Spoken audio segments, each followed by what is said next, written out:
This is not very good. We have that, but not. Oh, we. What's that? Like you hooked up to do sometime this week. For a few minutes. Sure. Yes. I seen Jay cook two or three times. Just what I did. That's not my. I know it's. I'm back here for. There you go. Yeah, your eyes already in corner. That's right. I don't think I'm a human. I always have trouble with those recapture images. Like, how many of these have cars? That's terrible.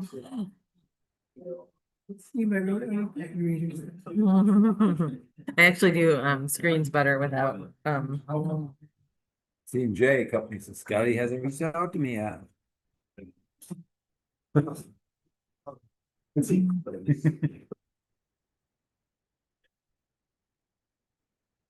You look very dapper tonight. Say hello, Very Mr. dapper. Poyer. What's Turn that? around and say hello, Mr. Poyer. We're having a little bit of echo. Does somebody still have volume up? It's not, you have yours all the way down, but not muted, that's just how you've been doing I am muted and I have it all the way it. down. Cause you don't have your mute thing. Yeah, I came in with sound, so I guess you can't mute it up. I mean, I can do.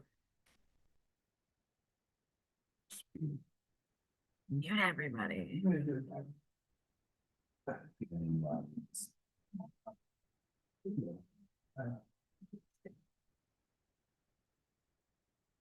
Right, Justin. Look at that, we make it, where's best man, I locked up, I haven't. Go away. Turn down so that it's a Turned on, okay. Hey, Justin. If we can make it to the board's desk by 9 o'clock, I'll buy you a drink. I'll give you 30.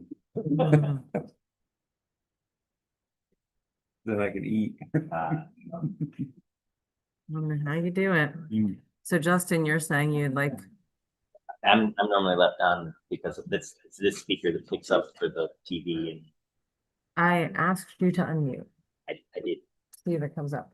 I did. We should be good. Okay. All right. Well, no, somebody will tell us if we're not. Yeah. We're streaming live on both, so we have 2 minutes yet, but sometimes it takes me a minute to get it all Yep. changed. I understand. Then we're not recording. Sorry, before you start the meeting, I'll start that. It was a 3 piece. What did it? Oh, whoa. What's up? No, you know, dice. I know. I saw that too, but I thought I better not give him a hard time. I'm impressed they got both those roads open. That's pretty cool. I do. I almost broke down Fitzgerald the other day, and it's like, nah. No, I mean, but it was in his highway report. Well, I mean, they were such a mess. For us to say like, yeah. How fish hard on it. Had to go around and get it, like one of those days. Mm-hmm. Mm, There were a lot of traffic. Over 10 hours. mm-hmm.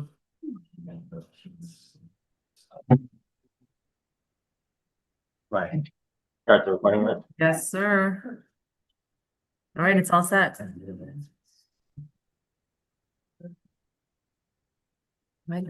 we can vote. I got all the stuff done.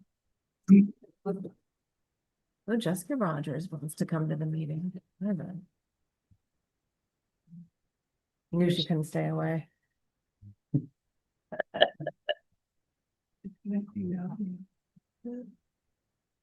Everybody ready?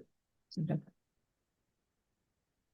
like to call to order the August audit meeting for the town of Hector. Please rise for the pledge of allegiance. I pledge allegiance to the flag of the United States of America and to the republic for which it stands, one nation, under God, indivisible, with liberty and justice for all.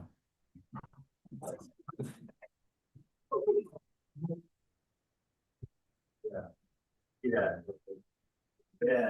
I'll make a motion to approve the minutes of July 13th and July 27th. I second the motion. We have a first and a second. Any discussion about the minutes? Hearing none. All in favor? Aye. Anybody opposed? I'm gonna abstain because I wasn't here for the meeting. July 14th. One abstention. Well, in Motion. that case, I'll abstain from the one on July 27th. Yes, where I and was we not did here. modify the minute to say that you were absent. Because it's not in there. Mhm. All right. We have a list of budget amendments that you're gonna need to review. The first one, $2,838.67 from A 1420.4 attorney contractual to A 1420.41 attorney Teamsters contractual. Just moving the money to the line to track the expenditure for the Teamster negotiations. Moving 7950 from A 1990.4, the contingent account, to A 3510.4 dog control contractual that covers sheltering expenses. We are moving $7,853.14 from A 599 fund balance to A 1620.4 town hall shared services to replace the air conditioning unit that was in this building. And we purchased this new and improved option. Moving $195.41 from our contingent account 1990.4 to A 110.4 town justice, the contractual line. Postage and certified mail has gone up significantly. We also have listed in our gas reimbursement, because that's these certified mail and gas reimbursement. We put it over the top. So that, to get rid of the budget line. We're moving $474.86 from A 1990.4, the contingent account, to A 1355.43 assessor's contract. The balance of the billing for the shared services assessor's contract. They quoted us the wrong number of parcels last year when our budget was based on a number that they gave us. I reached out to them and asked why it's an actual $474, and the previous director of our property had used the wrong number of parcels for the town of Hector. We paid $13.11 for each parcel that they sent. $775 from A 1990.4 contingent account to A 1410.2 town clerk tax collector. That is the balance of the money. Our town clerk's computer died on last Wednesday, and we had to scramble around and purchase a new computer. How old was that computer? It was like 3.5 years. I was gonna say, it was pretty new. Yeah, the mother, Anthony ended up taking it to figure out what was wrong with it and ended up being the motherboard. So Wow. he will transfer everything over, so that's all I care about. Uh-huh. But it was under warranty, that way. The warranty is a year. Mhm. We are transferring $1,106.18 from A 1990.4, the contingent account, to A 8160.41 refuse and recycling. It's the balance of what we owed for dumpster day. We always budget a certain amount of money for dumpster day. We have no idea how much it's actually gonna cost us at the time, because it depends how much stuff people bring in and how much money we receive in donations.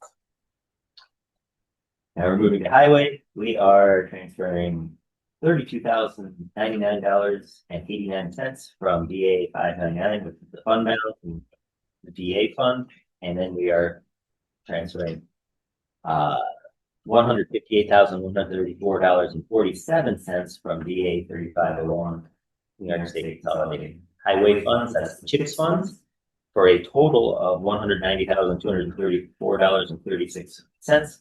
And that is paying for our new 10-wheel plow truck and the highway trailer that we recently purchased. We are moving $4,400 from DB 5110.4 contractual regular maintenance to DB 5110.42 contractual road sealing. That's for the rental of the roller for the oil and stone roads.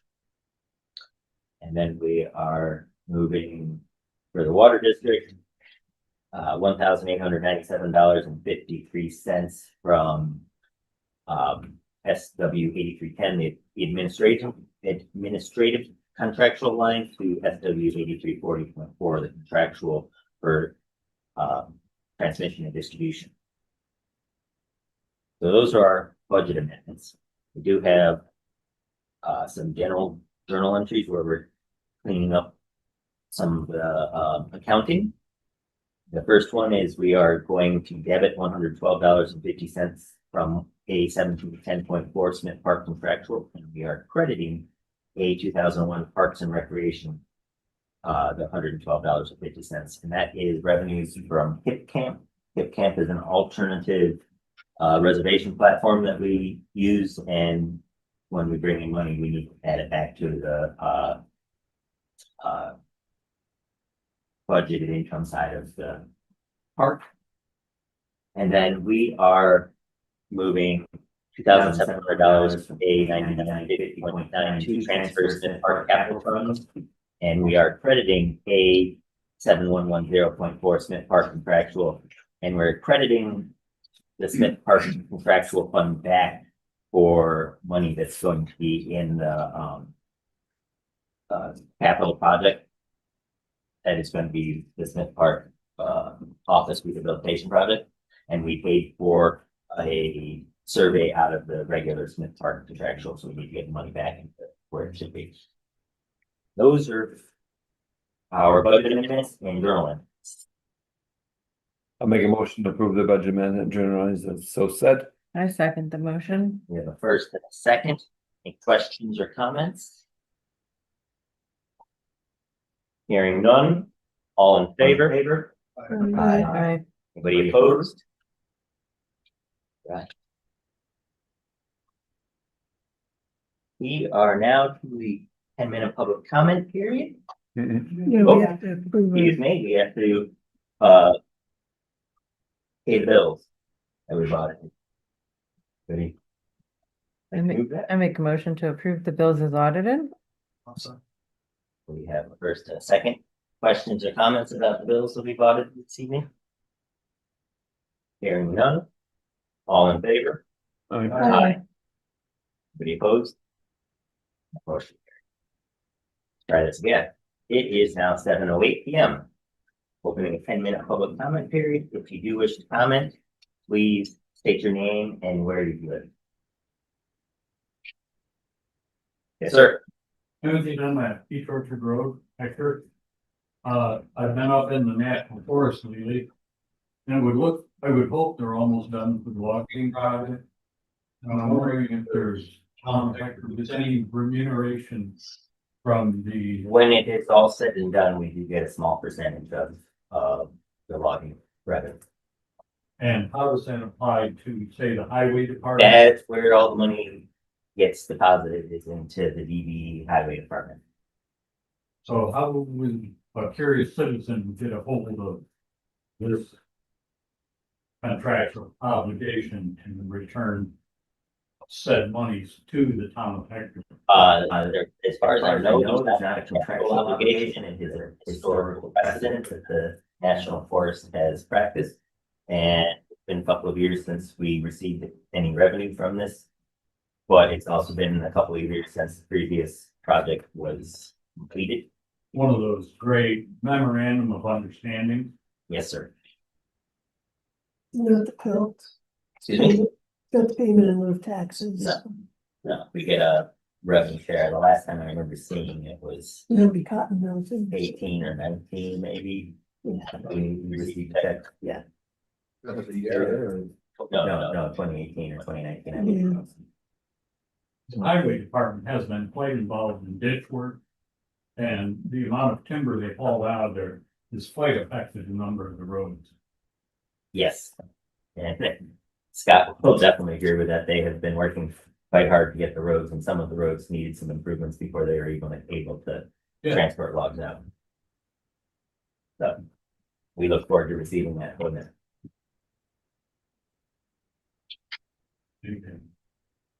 Yes, sir. My name is John Stroud. I live on 4050 North Shore Road. So last month I was at a meeting regarding the assessment of our houses.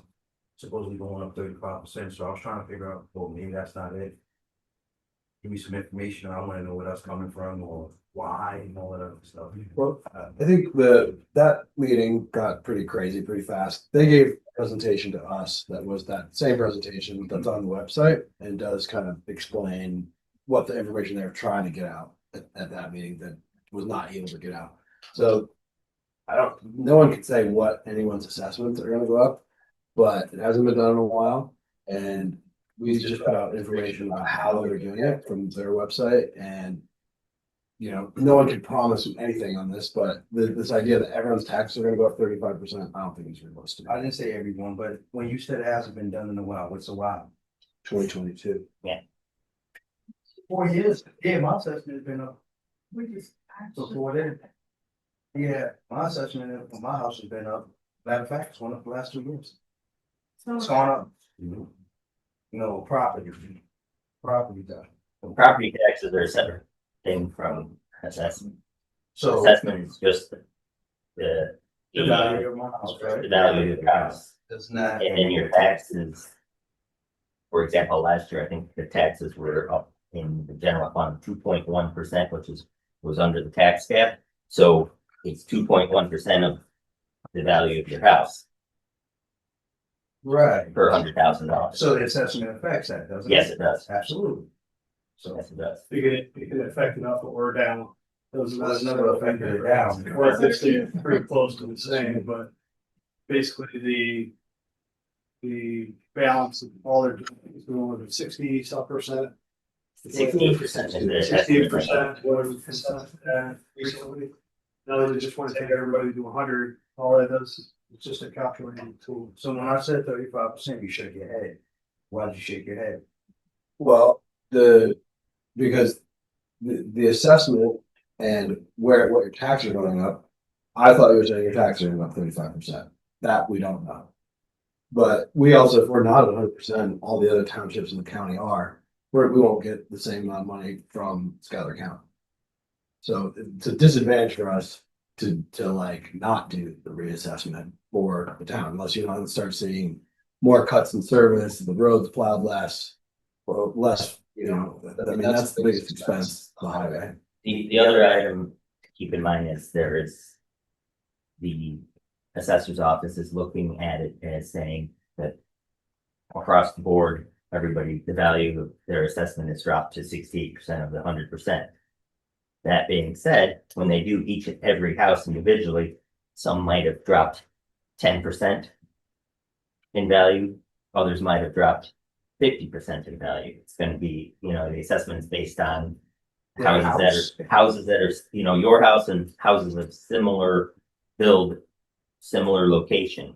Your house is going to be put next to, and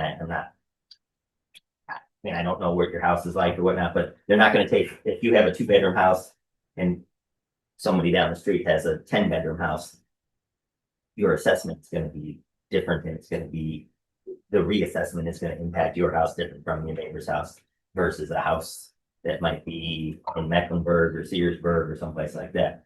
So each person's assessment is going to be based on multiple influences. Right, and that's what they were saying at the meeting. Right. But that's not realistic, right? My house is double, and everybody I know that house is double. And assessment. When I bought my house, it's supposedly worth double now. 12 years ago. If you That's rapid, fast. But that's like pretty hard economy. Like this, Hector's been in demand. We're the only township that's growing in the county. Between Trumansburg schools and Lake, there's been a lot of development. Fast. I mean, it's That should weigh itself out. Right. We're booming over here. We're making Why more don't we money. raise everybody else's taxes? Right. The developer should pay that. Yeah, absolutely. If that's my thing. I love Watkins. I go to Watkins before I go eat. Right? If I don't gotta work in Ithaca, I don't go that way. I love Watkins. but I agree with what he said, right? It's come, the money should be coming in, right? I would think if we're having people come. It is. It is, but that's one of the situations where you, once again, your house is being reassessed. Doesn't mean your taxes will go up in a comparable rate. Your taxes, I'm not saying your taxes aren't going to go up. But just because the value of your house is brought up to 100%, everybody else is in the room's house is going to be brought up to 100%. And then the pie is being split or resplit with everybody's house raised at 100%. Could you clarify for me? We have a levy. The budget requires so much. Our taxes are just to fulfill the needs of that levy? Correct. Okay. In October, we go through every line of the budget, Yeah. line And by It's line. slush fund. I mean, you're not taxing us extra, put it in a rainy day fund. It's just And- government levy, right? Yeah, and all of that's recorded and in public and is on the website. We're not, we all own houses. Like, you think I want to see my taxes explode? Like, And I know the value of what I'm being assessed at is way less than the value of the property. Thank God.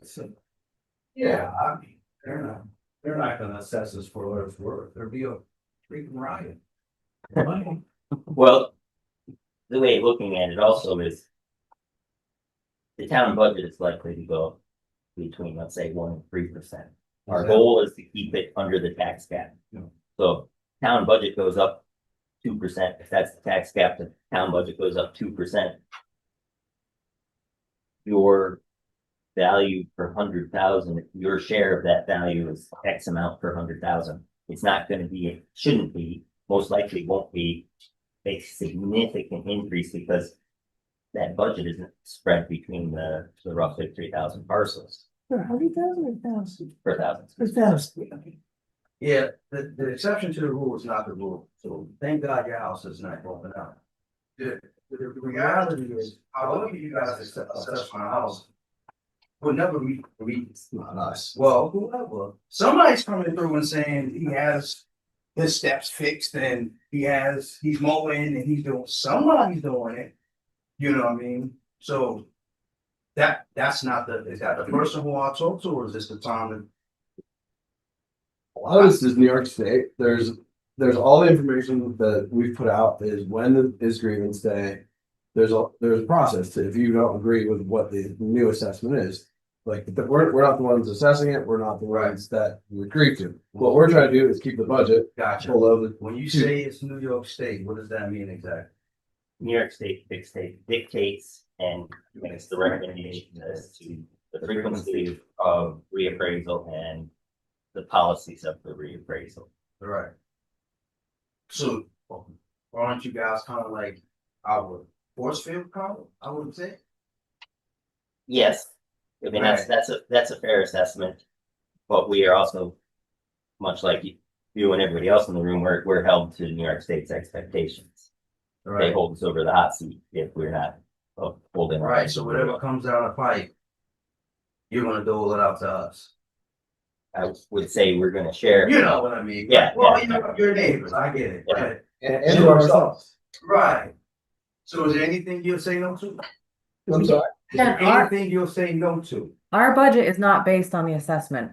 Our budget is based on, we go through line by line of everything we spend in the town in October, in public That didn't meetings. answer my question. Is But- there anything you would say no to that the state will go down? As far as, Are you asking I if we'll just- break state law? General question. Right. I mean, the town is not gonna break state law, if that's your question. No, we're not gonna break state law. Right. you know, No, that's all I'll need. no, what I was gonna ask is, I would be happy to continue this conversation. I would be happy for you to come meet with us, and then also, if you'd be interested, I would be happy to go with Well, she you. said it. She said it. We're not gonna break state law. Yeah. Right. No one's saying we should. Anybody else? That took a little bit longer, so I'll leave it open for a few more minutes. If anybody. Yeah, if I could. Sure. Just some more local neighborhood type stuff. I like to see the speed limit reduced on Duty Road down the residential where it flattens out towards Fossil. Went down through Fossil Road today to double check, as far as I can tell. Fossil Road's a 55-mile-an-hour speed limit unless there's something I don't know about, which is ludicrous down through there, okay? And we have the scale house down there, people parking on the road, parking on the wrong side of the road. I mean, if they don't have adequate parking, perhaps they should address that. The other issue down that narrow, the banana belt down through there, is the breweries and the wineries making noise. At what time do they need to shut down? Because it's making our lives hell with those bands playing. I'd like to know the steps. I mean, do they have to close at 10 on the bands or is it something different? New York State. Hector does not have a noise ordinance of its own. New York, they have to adhere to New York State. Well, this brings me to another point. The trucks, Jake breaking in the noise, can we get a 90 decibel sign? I talked to DOT and they say we can't put up anything that interferes with safety. But you go into Mecklenburg, there's a sign that says 90 decibels, which is state law. And, you know, you get off Duty Road and Fossil Road, you're down 50 miles an hour instead of 55. I just like to see my neighborhood protected a little better than it is right now. We got kids, dogs, cats, and people down through there. On Duty Road and Fossil Road, there is a procedure, there is a way to initiate a speed review. Scott can speak to it. Our highway It inspector. still has, It still has in New to York State, we cannot put up a speed limit sign. If we, Believe it or not. Burdette didn't like 30 mile an hour. They went through, they put up all 20s. I paid my guy to go put a 30 mile an hour up again because the judge says it ain't through New York State. I will not prosecute anybody with speeding tickets. Well, So here's the process to get. Here's the process. Residential area. Here's the process. You need to initiate a petition on your, Please. yes, please feel free to reach out with me. Yes, shoot me an email or call me, or I'm here all day Monday to Thursday. I'd be happy to walk you through that process. I think that's about it from my perspective at the neighborhood level, not the global. I appreciate you coming in. Maybe it's worth just in a nutshell reviewing what the process is, because other people might have the same question. So to encourage, if you're interested in addressing speed limit concerns, you have to have a sort of a local or neighborhood petition. You can present that to the board. We look at it and feel if, this is reasonable. Yes, we all agree. We submit it to the county. The county reviews it at a board level. And if they find it appropriate, they submit it to New York State. New York State has the ultimate deciding factor. So the speed signs are New York State, not. Speed limit. Speed It's, limit. we can I'm initiate, still obligated to put them up. yes. But Yeah. I Well, can't. we can't make, we cannot make an arbitrary decision. We as a board cannot say, we think, I think of every reasonable request, and I think everybody on this board would find it a reasonable request. However, we can't, Just process. it's just process. Okay. That's all I need to know. No problem. And it does take a while. It does, yeah. The look down in Lake Street and Dolores, it's been over 2 years. It's still, it's at the. Past the county next state, it can take a while. Good. Good questions on that. Yeah. For the time being, no, yellow and black signs with driveways put up or children at play. Because those are suggested speeds, or black and grayish or silverish are state posted signs. And the other thing I believe with the, to get the petition and had state do a study. One of the struggles was with 414 is a state study.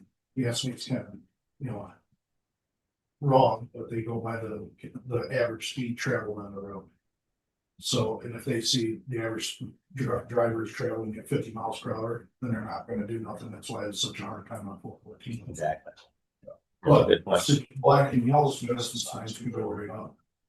We could actually talk about some children and play signs. For driveway. I will have to look into the laws of that, because I actually, before I took this job and Randy was here, I wanted children at play from Bessa Road to Chicken Coop, because every house has kids, grandkids. They're all over. And he told me he couldn't put it up or made the town of Hector liable. So we have got to look into that and see if that's actually true. But that's what he told me when I wanted to do it with my kids, and now I got grandkids and my kids got kids. So we have some additional homework. Yes, Last question. Jake break, is that the same? Yeah, I have a petition, is that different? Jake break, especially on 414, you're gonna have to talk to the Department of Transportation specifically because we have no jurisdiction over what's on 414. However, you probably have more clout than I do as an individual, and I think if we delegated it to you all to make some waves, it might help.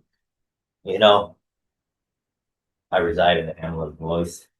I have made more than my fair share of phone calls to the DOT trying to, and to the county So sheriff trying petition to help? encourage. Would petition help? It's a possibility. Well, I can work with you on Um, it. I'm retired. I got a lot of time. I have spent some time also encouraging the Schuyler County Sheriff to spend a bit more time in the woods. We have that. And they have been. they have been, yes, I have. State police too. Yep. All right, thank you for your comments this evening. Yeah, thank you. Yes, To reiterate about the roads, I'm in Kreiner, I live on Vessa Road. And the same thing, I mean, Vessa Road is a mess. And we have so much traffic. We have trailers to come through there. I mean, I know you do the best you can, but we've lived there for 50 years and there's nothing ever been done as much with that road. They fly through there. They dump trash on it, which, you know, I know the highway, I talked about that, and I talked to, I know I do the best I can, but is there anything else that could be done to clean the dust and the holes and the trailers and the farm equipment and the traffic? It's constant. So I know there's a lot of people that talk about the roads. I'm just. no, I appreciate that. Throw that in. We spend a lot of time talking about the roads And here as well. I'm not just the highway department or anything, so I know that they do what they can, but they always say there's not enough money and things to do. Is there a way we can try to get something? We can, worked out? we can raise your taxes. Yeah, I mean- I could use 6 more guys and keep them busy every day, all day. I can promise It's you that. trying, and I know it sounds like an excuse, and honestly, it is an excuse. But, you know, having a couple more guys in the highway department and having another $500,000 a year would make a difference, but that all comes out of our pocketbooks. Unfortunately, population wise, we're a pretty small town supporting a very large Yeah, road infrastructure. that's all untaxable land you got up here that you walk around. I mean, 16,000 acres. Well, which end of Vessa Road are you talking about? She's North talking end or about from south? north end, Seneca Road Yeah, to County Route 1. okay. And we ditched it and it needs gravel put on it, and Yeah, it's always like washboard a lot of stuff. I mean, it's another one that'd be great to pave, but I can't see the sense of paving any more roads that aren't already hardtop. Because we're losing roads left and right, we don't have the money to even fix the ones we got, so what's the sense of making another one? I mean, I can tell you 6 right now that are. You guys are very nice, they won't be nice to me if I scaff fire up what's left of the blacktop road and turn it back to dirt. I'll resign. What if you can put like more gravel or something on it? It has to have gravel put on, but at the same time, we have to have the time, we're putting out little fires with culvert pipes, ditches being plugged. We're also, for the last 2 weeks, we've been hauling sand in with 4 or 5 trucks. 9,000 ton of sand is a lot of hauling. Yeah. And, I mean, But we've been there 50 years. I've been here 59 and I've already done more of that road than what was done in my 59 years.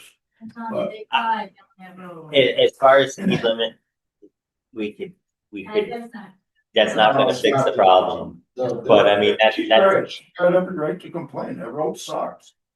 It's terrible. I got lots of them that are terrible. It, you But don't you- have the help.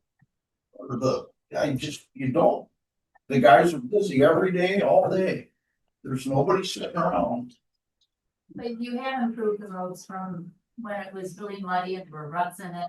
That you really did, whatever you did work. Scott's been really focusing on getting the water off Trying to the get road, the and shoulders pulled, ditches done. that's half. She's right, that road needs a foot of gravel put on it. But I'm just, I appreciate that. I understand.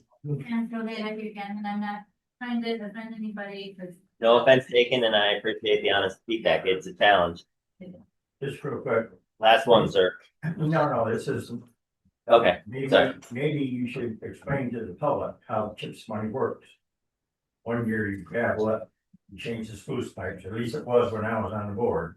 Yeah, if you are planning to pave the road, you know, like you started to say, the Right. first year, the first process would be ditching, clearing cross pipes, etc., getting a layer of gravel down. If we were to go to, but yeah, the next process, the next step of the process, if we were switching to a hard surface, would be oil and stone, and then finally oil or paving. If we were going to go to an actual pavement, and then after that, the last year of the process would be sealing the road. Most of the stone and oil, or stone or gravel that we do right now is out of our own budget. Because like I said, I'm not gonna run it out and put a hard top on it. Cause we don't have the funds to keep what we got, 75 miles we got. We have been trying very hard. And then I want to move on, so we have a lot on the agenda tonight, but we have been trying very hard in the last couple of years, as we all have recognized the way that the highway was funded. We have 2 highway funds, whether or not you live in the middle of Burdette, outside the middle of Burdette. But we have been working on trying to move some of the money out of the winter maintenance line, since we've been having consistently milder winters, and putting more money into the summer maintenance line so that we can afford to do more work. And examining different ways to get more money into the part of the budget where they're ditching, graveling, etc., without hitting everybody overly hard in their pocketbooks. So, you know, we're looking at budgetary options to try to get more bang for the buck that we're already taking in. And then the CHIPS funding that gentleman mentioned, that's our aid from New York State, which did thankfully go up a little bit this year. And then there's equations that are beyond all of our control. For example, the cost of oil, most of the highway surfacing is very oil dependent. And so this year we actually weren't able to pay for hard surface or freshen the oil and stone surface if we wanted to, because the cost had significantly gone up this year. And that hurt us. Whereas last year we were fortunate, the prices weren't too bad and did more than we had planned. Somebody just asked online, what is the criteria that's used to determine what roads do get paved? It's traffic count? Right, thank you all. With that, let's move on. And it is 7:34.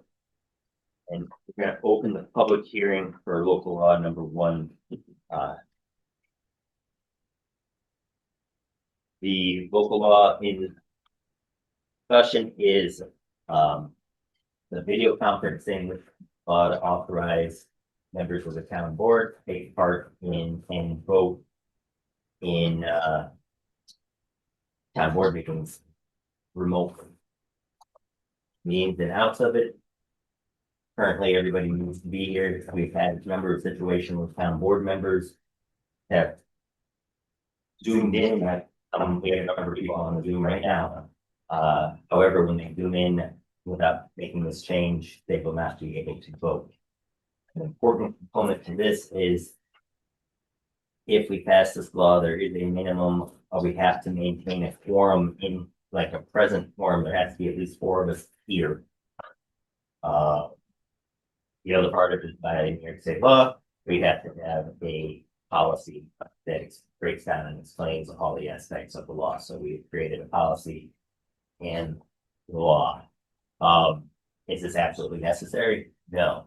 But in this day and age, I feel strongly that things happen, people are out of the building, and the willingness to, for whatever reason, they're out of town or away, and the board members are still willing to participate and be engaged in the board meetings, I think is something that we should encourage and be thankful for.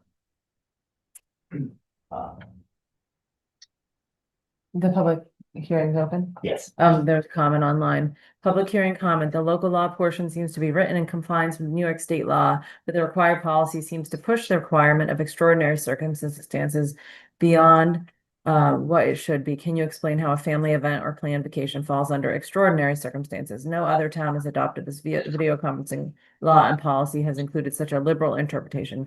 Given this situation, I am not in support of approving this law tonight.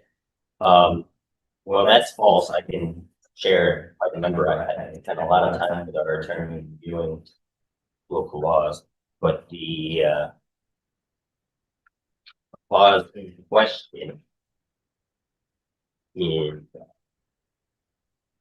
original clause that the extraordinary circumstances, this is what we altered with the existence of the attorney. A member of a public body may participate in a meeting by video conference from a location not open to the public only when the member is unable to physically present due to extraordinary circumstances. Extraordinary circumstances may include, but are not limited to, disability, illness, caregiving responsibilities, including caring for a child, spouse, parent, grandparent, grandchild, etc., or other person due to illness, disability, or significant need. And B, employment-related, family-related, medical emergency, or other temporary travel that prevents the member from attending in person, provided that travel is limited to duration and does not reflect a regular or reoccurring or extended absence from the town. Regardless of whether the member is located inside or outside the geographic boundaries of the town. And E, any other significant unexpected factor or event that prevents the member from attending the meeting in person. And I had a concern at the last meeting about the wording of the previous law. I feel like this addresses it. And in my 8 or 9 years on the board, I feel like there's been like 2 or 3 occasions which people have been out of town. It doesn't tend to happen very much here. It just felt like the way the previous law was written, it didn't reflect what need we actually would have had in the past here on our board. I feel very comfortable with this, and I thank you for addressing it and having the lawyer look at it and coming back with something just so with slightly broader language that it seems like it's going to reflect what actually happens on our board. And I do have these right here. The New York State Public Officers Law, Section 103, and their description of extraordinary circumstances that's set forth in the resolution and written procedures adopted pursuant to paragraphs of this subdivision, including disability, illness, and these are just examples. Disability, illness, caregiving responsibility, or any other significant or unexpected factor or not, or event that includes the member's physical attendance at such meeting. Read the second half of the sentence again. After caregiving responsibility, or other significant or unexpected factors or events which preclude the member's physical attendance at such meetings. Sure. That's what the state law means. I mean, you could look at extraordinary, the word extraordinary, not meaning, oh, unexpected or emergency, more like it doesn't happen very often, but once in a while, there's an extraordinary circumstance. And if I'm gone somewhere and I'm able to call in, able to participate and vote as a board member, that's great to me. I mean, it's worth more of my time that I'll be able to actually participate in as if I'm sitting here when we do have a quorum sitting here. Yeah. Of 4 people. The alternative to that is to not participate at all.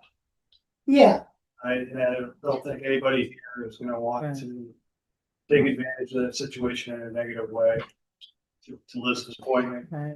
I think too, some of us are especially aware because at one point our board was down to 4 members. We only had a quorum on the board. And so we couldn't have a meeting if someone was not able to be in the, so it's like, I don't know, you just suddenly become aware that the board can, things that can come up, you know, so, You just need to ask somebody to go 12 months without something coming up. mhm. There's a lot to ask of people that, when we have trouble, as it is, trying to get people interested in running for office. I think it's something, if you could find somebody that takes an interest, they should be given that opportunity to call in and vote. I feel strongly about that. Diane, I personally think I saw a lot of change in my profession during and after COVID with technology. And if we don't continue to move forward and embrace the technology that we are able to use, what's the good? I mean, really, if a doctor can diagnose me over the phone or over the computer, great. I have a specialist in New York City and I'm up here in Hector. I'm thrilled. Why not use some of that same technology to support the people who support us? And I did want to bring up during COVID for over a year, every town board meeting was 100% remote and town function. And we're not looking to become 100% remote. The law clearly states that a quorum must be maintained in this building for every meeting. This is for extenuating circumstances that might take a board member away. So. That's right. So, I guess my question, number one is, how did this all come about? I mean, Why now? Pardon? Why now? Yeah. This is something that the board's been talking about. At the end of, when New York State took away this as the standard procedure, they put in a, sort of a clause that we could pass it as a local law. And that expired, well, was up for expiration with the 2025, or excuse me, 2026 budget season. It was going to expire April 1st, 2026. As part of it, we had been talking about it at the end of last year. Then it was like, well, if they're not going to renew the law, why enact a law that was going to expire? As part of the 2026 New York State budget, they renewed the law through 2028. So that's why we're moving out, because it's extended for 2 more years. But my concern is, if somebody's ill, Mhm. that's kind of what this is for. What I'm worried about is all of a sudden, well, I'm tired, I really don't want to go to meetings tonight, I'll Zoom it. That's wrong. That's what I worry about. I agree with that.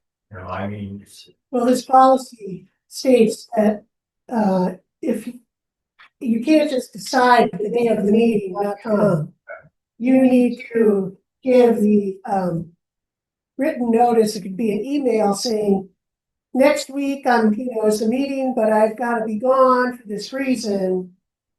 That you have to do some pre-work in order to be absent from the meeting physically. But you can call in after you've done it and gotten approval from town supervisor, right? So we have to notify the supervisor. I think we notify the clerk, or there's some notification that has to happen before that. I think. that's where I'm at. Yeah, I understand. Yeah. I It's written in understand there, and agree with that. I think it's important that, maintains you have the minimum requirement for people that will be here. And I also think since this is only guaranteed through 2028, and it's based on a policy can be revised. If we start to see an unpleasant rate of absenteeism, we could discontinue it, where this is not set in stone for. So Dave, just to clarify a little bit more, I was on vacation in the South last year, and I chose to call in on the meeting because I didn't want to miss the meeting. So it's more the fact that I wanted the ability to do that.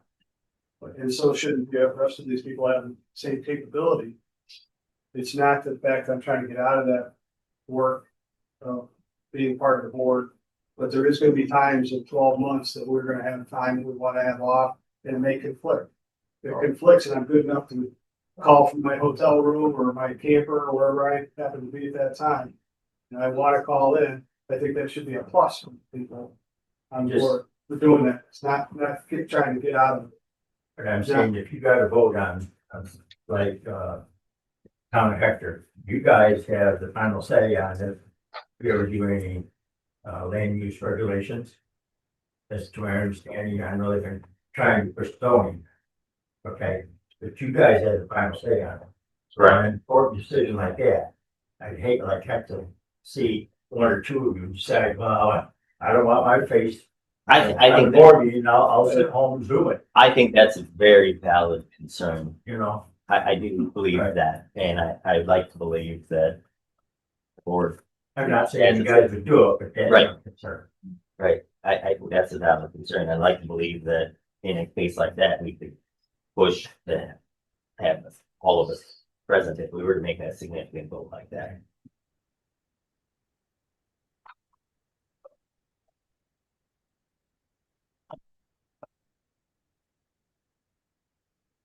Do any other public comment? Um. One that says Martha, not a plus. It's not close. Guess everybody's quietly.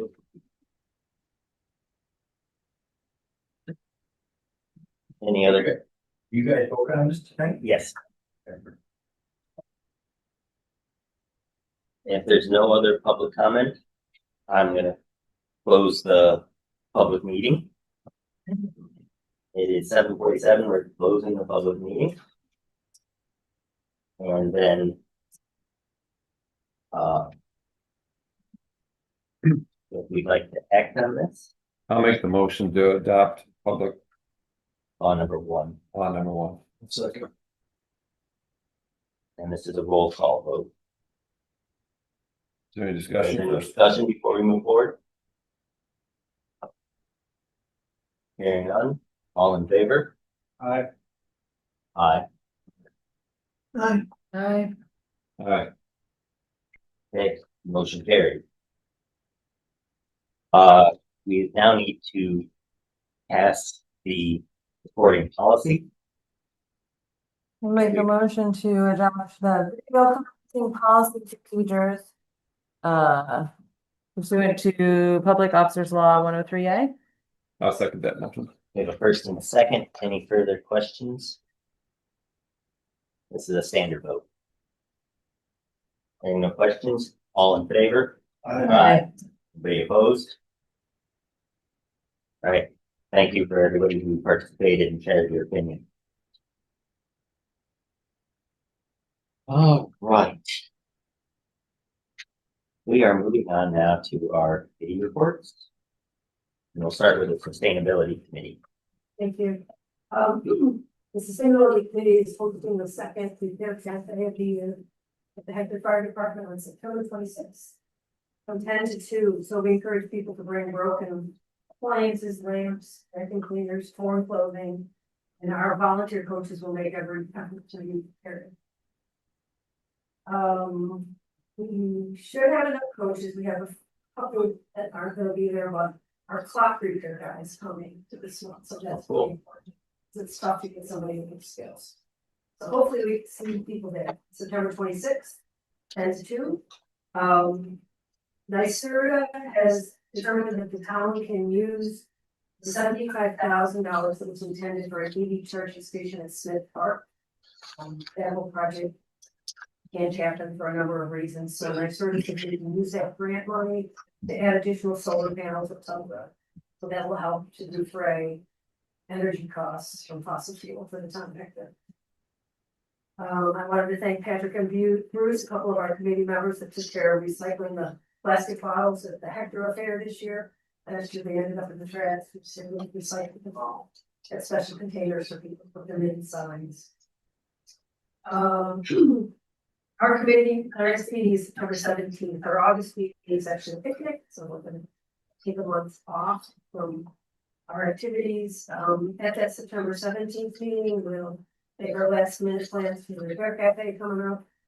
We also wanna start talking about watershed forum. We've had 2 of them so far to address watershed water quality needs in the town of Hector, so we're hoping to have another one of those probably next year. And then we also are talking about a holiday themed swap meet that would happen maybe in November, you know. Have the parameters and that all decided. And that's it. Thank you. And just to clarify, 15,000 of the grant was for EV chargers, just the way it came out. Just in case anybody watching later. Yeah, it's all gonna go to solar. It was gonna be 15. So. Yeah.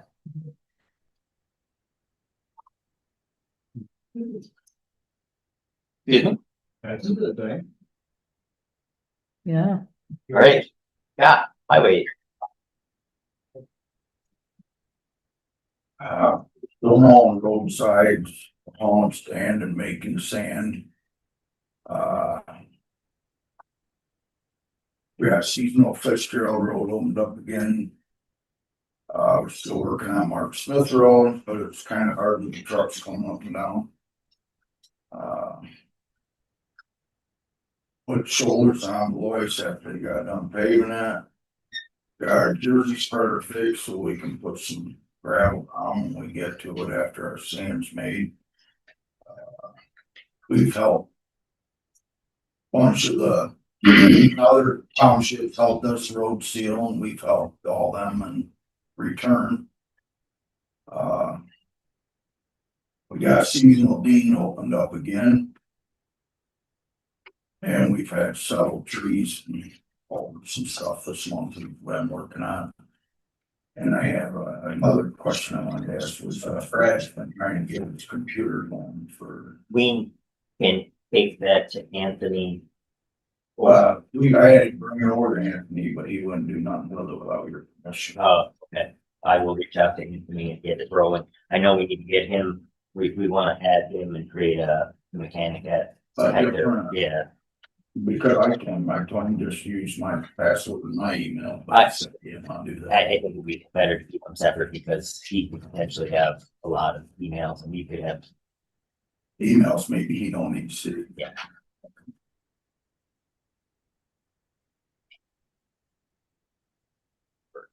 Okay, I will get that done. Did we pick up the trailer? Yes, the trailer is there, so, up top. One other item that's not on Scott's report, but is on the agenda is the end of last month, we had a special meeting. Some of you may or may not be aware of that. We had a special meeting specifically to authorize paying for the repairs that were made to roads or the pavement that was made to roads using our CHIPS funding. We had a special meeting because CHIPS is reimbursed 4 times a year. If we had a special meeting and got it signed off before start of August, we would get reimbursed in September, and it's about $450,000. Otherwise, we would be waiting and be reimbursed in December. So we had this special meeting to authorize this so we get our reimbursement more quickly. It had to be put in by Monday. Yeah. So, and the board meetings today, Yeah. so it wouldn't The have worked. board meeting didn't allow that. One thing we forgot at that board meeting was authorizing a loan between the DA fund to the DB fund to cover some of that money, because we're tight in the DB fund. So we need to have a resolution authorizing the loan for $400,955.75 from DA. So you're making that and I'll second it. Sure. We have a first and a second. Questions or comments? Everybody understand where I'm coming from?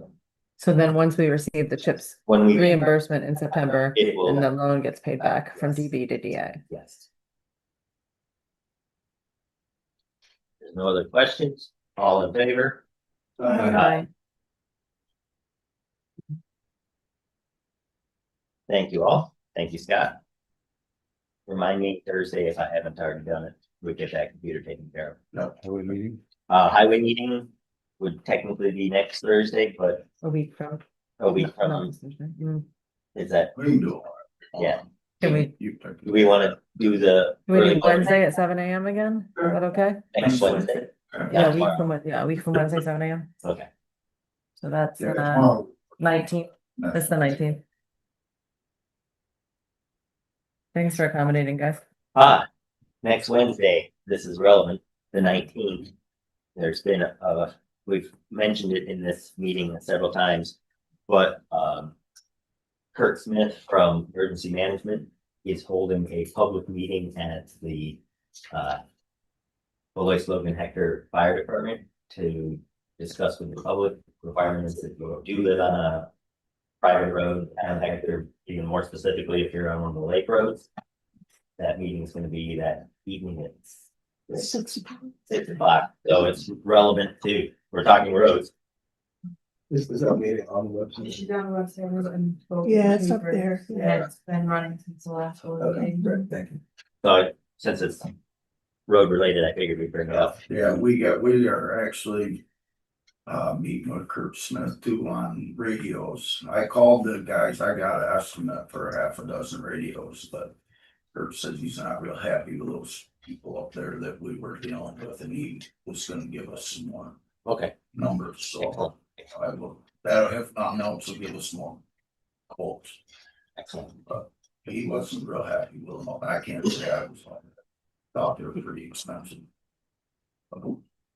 Right. You mean he wasn't happy with the price, or he wasn't happy He with? wasn't happy with the them, aspect? I wasn't real happy with them, you know, they were kind of slow, but I mean, a radio cost $600, they want 450 to put it in. Yeah, that's a problem. Yeah, that just, That seems high. but then if we put it in, then it's not covered under warranty or anything. Mhm. We don't have the stuff to meter the antennas or whatever the heck gotta do it, so, but I have been looking at the radios. I know that was something that we've been talking about. I still, But Bumpy said he talked to Kurt the other day and he wanted to get with us and he was gonna give us some different vendors.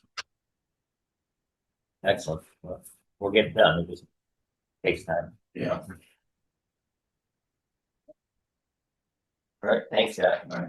I appreciate it. it. Jason. Oh, no, sorry, water.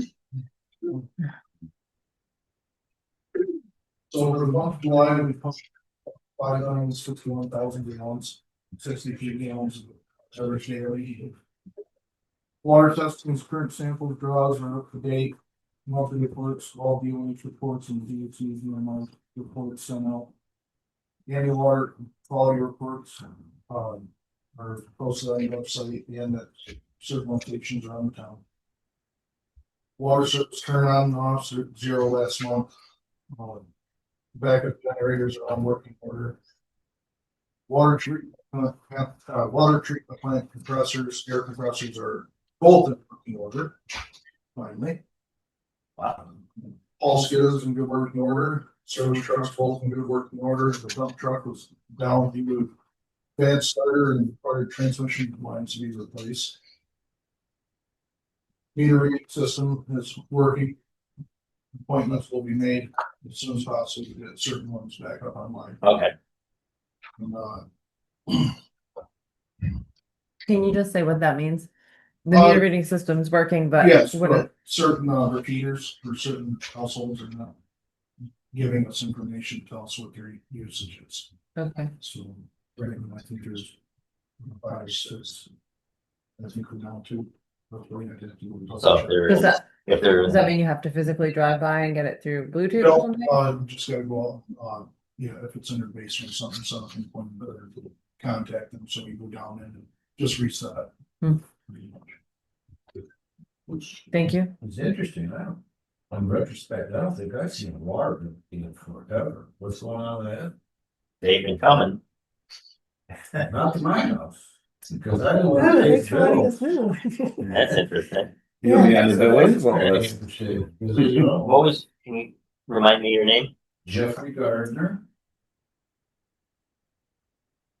Maybe I'm one of those 5 or 6 households that's not You transmitting. still be billed a minimum usage, whether, I haven't seen a bill in a long time now that you all been talking about water.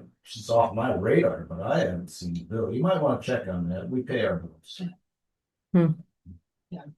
Yeah, I can work on that and we can, I can call the people here in the office too. yeah. If you call and ask for Dan, he's the water bill clerk. Hopefully it's something. Yeah, you just jogged my memory, sorry. There is another question from the public, is the fire hydrants being flushed? When is that gonna be happening? Can we get notice of it? It should be in the next couple of months. Next couple of months?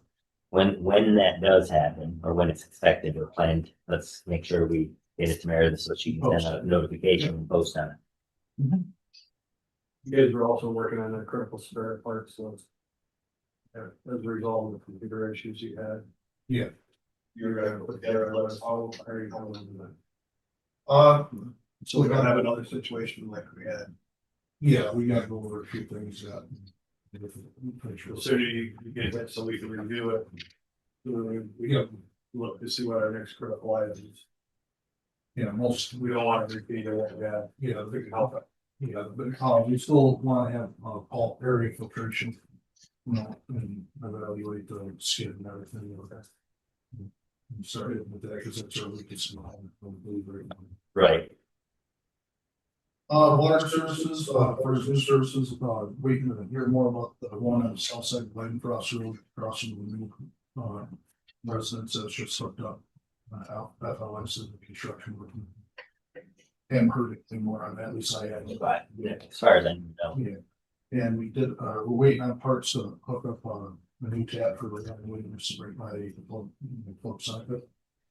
Just waiting on meter, but anything for that. Then we did, do a new hookup on Logan Road at 5120 on the 4. And that hooked up last week. It was working great. New PC is working great. Just minor things like, can't see, just numbers up through the hours pumped. Well, we can see that on the skid, so we can still work with it. But everything is working great, and it's a huge load off from us. Don't worry about that. Did fix a leak in front of Brett Mark. That was probably about 20,000 a day. We're at puddle those. Yeah. To see it gone. Those are drains from the state. They don't go anyways. That's what I noticed. I was like, I didn't realize there was a drain there and there was still. Each entrance is drain doesn't go anyways, but you know, if it does leak, there was a little bit bigger 3/8 hole and a 1-inch water line. We thought it was caused when they were paving that. If they did hit the curb belt, but the hole in the line was 10 feet from there, so it's just tiny. Coincidence. That's pretty much it. All right, with that, we have to have a public hearing for water district. So it is 8:03, and I'd like to open the public hearing. And this public hearing is specifically related to withdrawing $38,116.08 from our water repair reserve and moving it to the water capital equipment reserve. And this is to pay for the new computer and software for the SCADA system. Now, I want to make it really clear to everybody that if this water repair is being paid for from the water repair reserve fund that everybody who is in the water district pays into. If you do not live in the water district, if you do not have municipal water, your tax bill, your bills are not paying for repairs to the water district. It is, the water district has to be by law self-sustaining.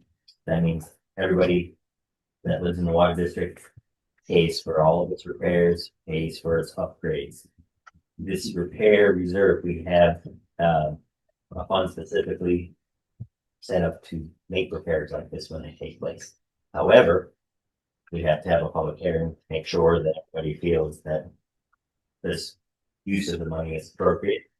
And then we also, you'll see when we make that move, we'll move it to the fund for expenditure now that we're ready for the going to be ready for the expenditure, it is still subject to a 30-day permissive referendum. I know there was concern that people thought that they were paying for it and didn't get any of the benefits. They're not. Are there any questions about this? Hey, yes, sir. You are in the water district, I'm aware. I am in the water district.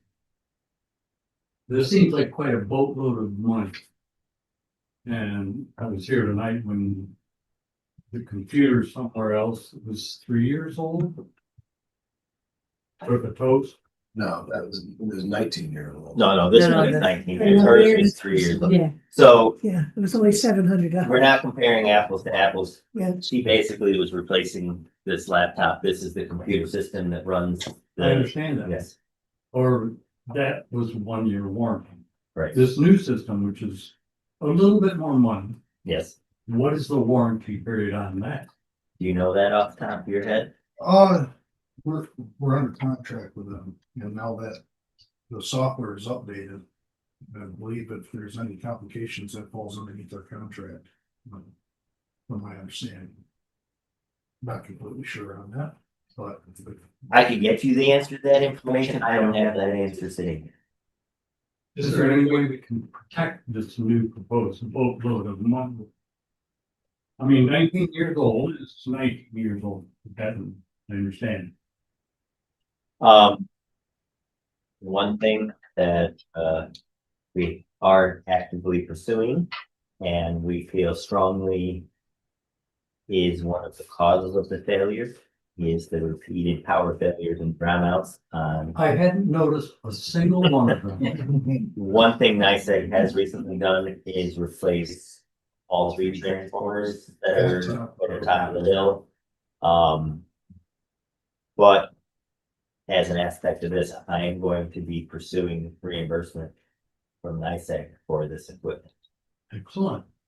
You guys have there's 4 computers, there's like an external battery backup, Yeah, one they turn off and turns it off. We like, think it was within 15 minutes. what we think was a lightning strike that cooked our battery back up as well. Okay, blasted it. Yeah, at the same time, we had a VFD failure down at the lake, that it was a similar situation, and blew a hole inside the VFD that day. Which VFD is a variable drive for ramping up the electric motors and ramping them down. Yeah. The gentleman, Bruce, I'm not sure if it was last time, but I've been in contact with him from NICEAG regularly, and anytime there's a blip down there, I contact him, I really do, and he tells me to. Like, because we didn't want to have this happen yet. And he's been great to work with. Excellent. That's good to hear. Is this, I don't care what the water, or the cooling, but is this, software in hardware? This is software and hardware. Okay. Does To that bring it up. explain a lot? of the Yes. costs? Okay. Yes. Good question. We did try getting, going the other route. And Yes. using the older To software. be fair, and we did touch on this, initially we attempted to just replace the computer. It didn't resolve the problems because everything was out of date enough that we couldn't patch it. They worked with us significantly. The first quote I saw would put us in the range of about $115,000. And the fact that we're paying $38,000, I think is a good example of the effort that both sides put into making this a fair transaction for the town, or a more fair, I should say, transaction. There is a question here about the building. Is the highway building, I'm sorry, water building protected by a surge protector or lightning rod and or lightning rod?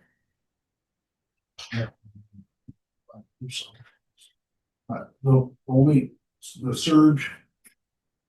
Because there's a lag between the generator. And when the power goes up and everything, I think at that moment, that's when it was struck. If that's possible, that's what makes sense to us. And it's just for coincidence.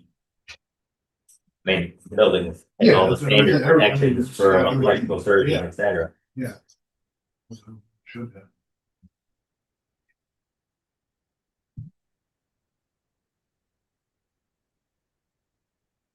All right. Hearing no further questions, I'm gonna close the public hearing at 8:10. And then, I guess I'm going to, make a resolution that we resolve to permanently transfer $38,116.08 from SW 230R, that's the water reserve, to SW 230A, water capital equipment reserve for the purchase of computer and software upgrades to the water SCADA system. I'll second that. We have a first and second. Questions or comments? Hearing none, all in favor? Aye. And we need to have a second resolution, which unfortunately I'm going to need to make as well. We need to resolve to authorize the expenditure of the $38,116.08 from SW 230A, the capital equipment reserve. This is where we just put the money and we want to spend it. The capital equipment reserve for the purchase of computer and software upgrades to the water SCADA system. This expenditure resolution is legally subject to a 30-day permissive referendum before funds can be expended, which means this will have to be published. And then if not more than 51% of the members of the water district complaining between now and the next board meeting, we can pay the bill. I'll second that motion too. First and second, any further questions or comments? Hearing none, all in favor? Aye. Aye. Thank you, sir.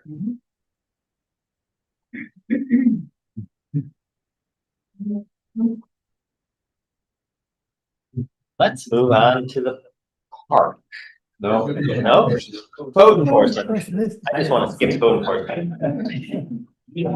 All right, for July, we issued 24 new building permits. 3 of those were decks, 1 demolition, 6 electric upgrades, 3 garages, 1 miscellaneous, 1 roof replacement, 1 shed, 5 single-family homes, 2 solar projects, and 1 fireworks permit for the Hector family affair. Issued building permit construction value was just over $2,751,000, and our collected fees were $6,906. That's any questions or? We may just sit here this whole time just to say that, huh? We're gonna let you go that easy. I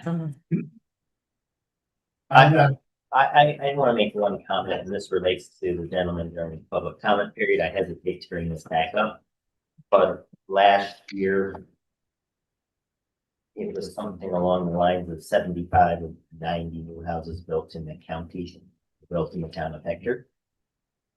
With that being said, every new structure like that is built in the town of Hector, independent of anybody's reassessment, there are more structures, more houses to spread the tax bill around. So when you see something like this, 5 new single family homes, that's 5 additional homes that are going to be contributing to the tax base. So that's. Thank you, Jason. Yes, absolutely. I have one other question for you, Jason. Sure. You and I have discussed, well, a few questions. Did you get my email about the bill for heights? Yes, I did. And then the other question is, there were updates to the code that at one point in time we were going to have to pass into local law. What's the status on that? So I've been in contact with the Department of State. So the recommendation, they are going to be updating the law in the near future, but they still, the unit that handles that has recommended that we pursue updating our 1203 local law. I will review it with the new attorney for the town to make sure that you don't have any additional recommendations or any changes. Rob had reviewed it when he was still our primary attorney. So it should be a pretty quick quick review, then I can share it with the board, and then we'll need to go through the adoption process. And from a code standpoint, it's not gonna really affect how we do things, but there will be, it does, there are some changes and, but it doesn't affect that we still have to enforce the building code each time it's updated. It would basically, I think it clarifies things. One of the main things is like the due process stuff will be in the local law itself versus like our policies and procedures and how we would proceed. It would spell it out, and it makes things cleaner from an enforcement standpoint. I know there was some hesitation to pass it and initially because of some of the energy code components, but as I still, under our 2006 law, I still have to enforce the energy code as it's written, whether we're enforcing it off of a 2026 law or the 2006 law. So that's, so that's kind of where we're at with it. So I can follow up with the new attorney, get the version, and then get it out to the board for review and consideration. Thank you. I had a question on your codes car. You think that's a fair price? Auctions International? Yeah, Meredith, what did you mentioned? I looked it up on Edmunds and I also did Kelly Blue Book just to double check. It's off by like. They both gave me different numbers. Realistically, the bid is not bad. It's pretty spot on for what you would get if you were to even trade it in. The offer we got was between the two numbers. So I think the lowest number we got was like 22.4 and the highest bid on it was 22.1. So it wasn't ridiculously off. Yeah, I was hoping for more, honestly. But we also were about $8,000 under what we had budgeted for the new coast guard. I think there was definitely a shift in the market from when we were planning budget wise. So I think we had budgeted 43 or 44 for the purchase of a new car, and we were able to get it at 35 and change. And then I think we're shooting for right around the 30 mark. So it roughly, it comes out relatively close to where we budgeted, just both numbers shifted down. I just wanted your opinion.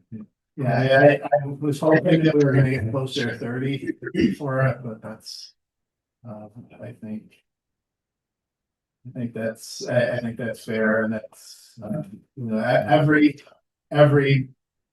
like Meredith just said, every appraisal service you use gives you quite the range, guys. Carfax still puts it at like 32 for purchase off the lot. And what do you say? In the 20s for Blue Book. So. Okay. Thank you. Thank you. Thank you. Jason? Thank you. Have a good evening, everyone.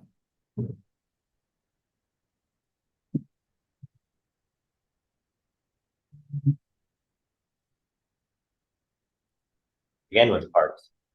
Okay. Revenue, our transient camping, that number did go up. It is up to 109,806. That was as of today when I looked it up. Seasonally, still the same. We ordered and picked up 6 new picnic tables. We're hoping to add them into the count, kind of update our picnic table numbers. I did update the booking map with CampSpot. So we got a little issue with the CampSpot map that they use to book with in our actual map. So I wanted the CampSpot map to match the actual layout map. So we did a little bit of that. T2 mobile pay, the QR code. I have that all set to start next season. If anybody's wondering what this is, we've been trying to find a QR code where people can pay for boat launch, firewood, use of. Good job. I don't know if you've noticed when you drive through Watkins Glen, foot of the hill, there's a sandwich board with QR code. So we reached out to the village and they're using this company successfully this year. And it basically does everything we've been looking for. Cool. Pretty much. I was very thankful. Yeah, good So job. I got it all set up with her. Even the quote that she quoted us with will stand when I do go back in March, April to start that up. So, and Sorry, just do they only do yearly contracts? Like, why are we not starting it now? I mean, why are we waiting for next year? yeah, I mean, by the time we get all this put together, it takes about 14 days or something like that, couple weeks for them to get it all put together. And then we would have to get We have to get it approved at the board and after discussion, we felt like. We're gonna have to pass the peak of camping season and only have like 3 weeks of camping left. yeah, it kind of didn't seem quite ideally to do it that way. So I've got it all lined up with Jody, and when I go back in April, March, I'm thinking, and get back in touch with her, we should be good to roll forward with it. We can actually start the actual whole process. Nice. There is one other thing that's not on there. That is our new welcome signs that we have hung. So this Seneca Lake one down here at the bottom, we were contacted by Laura Sabatini. She's an Cornell grad student, and she was looking for some verbiage like this. And we tacked it on our welcome signs. Yeah, it has to do with the Haudenosaunee Yep. worded verbiage of what the lake to them is. Yep. So we just added it to the welcome sign of here it is, and this is the another version of what they're called. It's called. So. Yep. And you'll see one of these coming down on Bonsford Park Road, and then on the other end, East Orchard too. So each end you're coming into they're posted. And it's not the one isn't on East Orchard. It's after you come in the park. Yes, you're When in you're the park. yeah. Yes, but on the East Orchard end is where I was going. What is that? What is that road? Park Avenue. Yeah, Park. Park Ave. Ave, yeah, yes. You look good. Okay, and then I was hoping to have a little discussion about our boat launch parking situation that we have going on down there.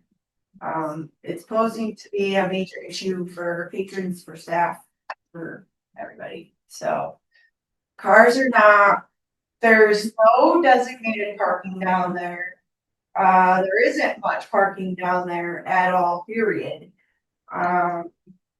Any trucks and trailers that do come down in that wanna park usually have an issue with other people that are parked for day use, hanging out by the water kind of thing.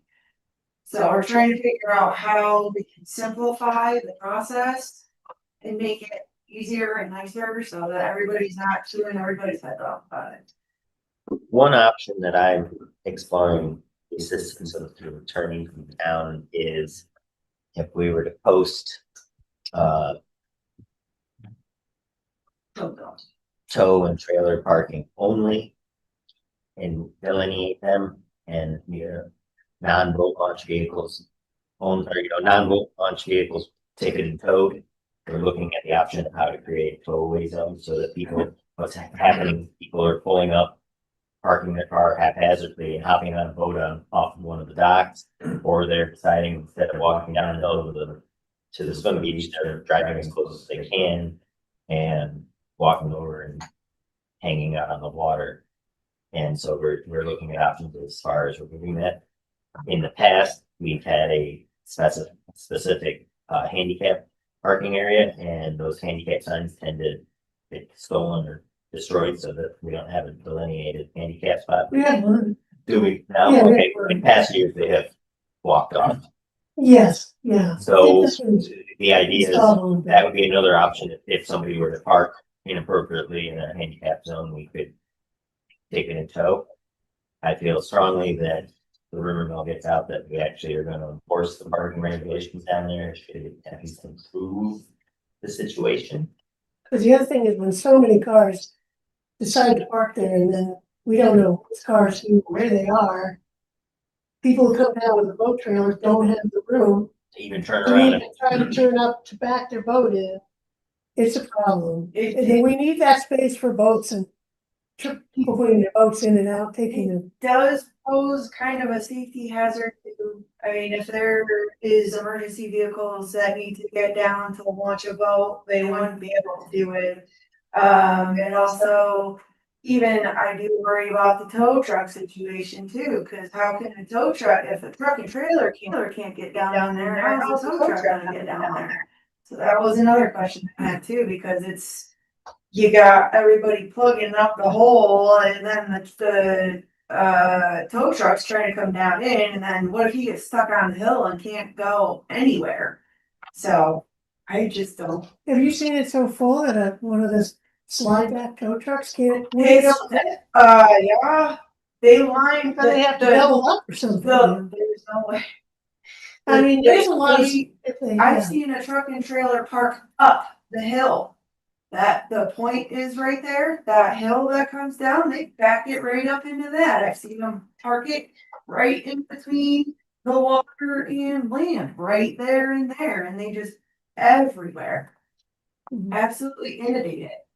It's not so much the trucks and trailers that are the problem, it's the other cars. Could that- we, this might be too far, but what about an arm that only lifts if you pay the boat launch fee? I think that's an option that we need to look at too. Those are not inexpensive, but that is something we're Yeah, I mean, researching. like I said, it might be too far, but that'd be one way to make sure only people who had It's Probably. paid a boat launch fee could be Yeah. parked down there. Is there any way you need it bigger? Not really, no. I mean, it's pretty steep right to there. Maybe without excavating into the hillside. I figured we just fill in the lake. DEC likes that. So yeah. Is the pile of dirt still down there where the highway that could be removed would give you a little more room? To what? The pile of dirt from all the wash. No, that's not there anymore. Not there anymore? Oh, it's still there? Yeah, it's in the back corner. It's quite a ways here. away. But Yep. still too, my issue with that is there's enough parking for everybody to come down the hill and pull straight forward, aiming at the hedgerow right here, but then there's only like 6 spots there and no one else can park there. There's enough room, but you can't because now you're double parked and anybody parked up here can't get out. Would it help to have lines painted indicating where people should park? I need lines, I need bumpers. It would be nice to have even just a bumper. Mhm. A And- bumper here, a and bumper signs here, that a say bumper here. Boat launch parking only, does each Right. spot, I mean, each spot could have a sign that said boat. launch Right. parking And I think there's enough at least, the way I see it, for at least 6. Solid 3 and 3, there's a big tree right here in the middle, but there's about 3 spots here and about 3 spots here. Yeah, And- you're talking about the vehicle and the empty trailer, Yeah, because they've gone for the day and they're coming back. yeah. only. But they park all along this bank here and they come down and try to pull forward to back down into the launch and they can't because there's cars. Stuff parked. Yeah, cars that don't have trailers on them. Right. just- Yeah.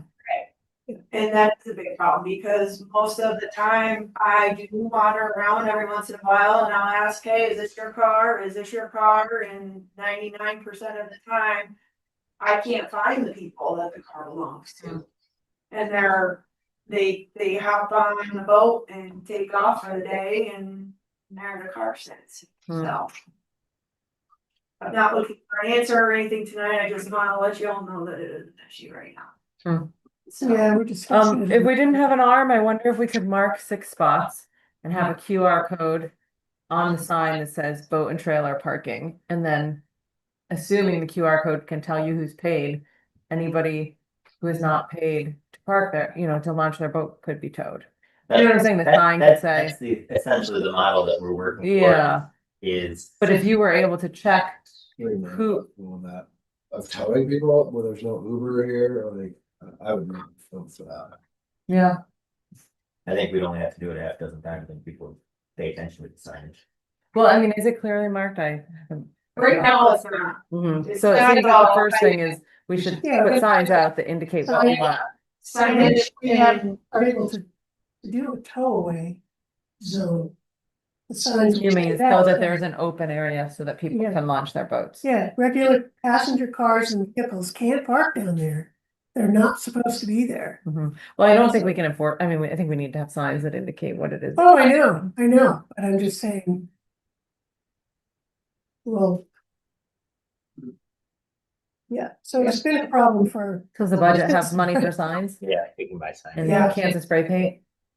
Actually, I had proposed at one point in time that we bury, like 4x4. The dirt down there, paint them, No, and like just line them up. So huh, you have clear. Uh-huh. mark. sure, Because with that, the reason I'm saying that is in the past, maybe not this year, but there's a history of signs being stolen or taken down and removed because people don't want to hear, oh, there's no sign, because took it down. huh, They kind of end up in the lake. Yeah, they end up in the lake. Huh.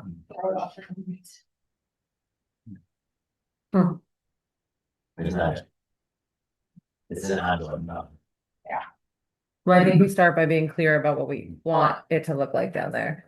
Cause if it's not, you know, people aren't gonna know. I've never used it, but I almost believe there's an app you can get on your phone. If you put it in the license plate, it'll tell you who the car's registered to. Interesting. But if someone's out on a boat, it's not gonna. They're But not it gonna would be give able you a to name, do it'd be better than wandering around the beach. Well, then I wonder too, even if that's the case, if I would be able to call the sheriff and be like, I have this guy's car, they're in my parking lot, and do you have a contact number? Can you call them and tell them to move? I don't know. I don't know. I don't know. I think there's an app somewhere in there you can get.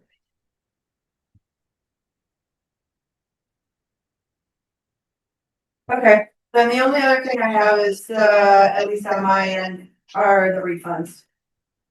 So Sure, everyone is within their lane for the policy.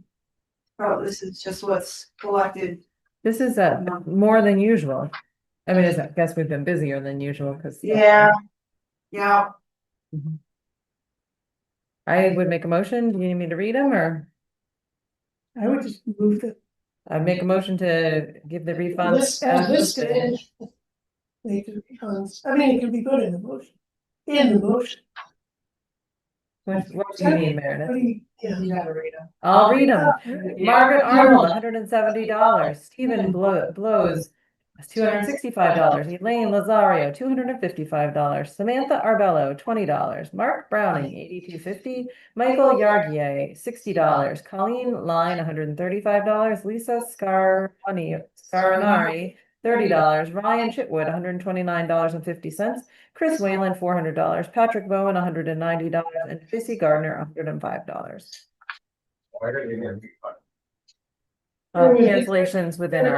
Cancellations within the cancellation policy. Second. Seems like nobody else did. We have a first and a second. Any further questions or comments? I find the comments that are being made online that are nothing but negative, unhelpful, and I just want to point that out. All right, we have a first and a second. Any further questions or comments about the refunds? Hearing none, all in favor? Aye.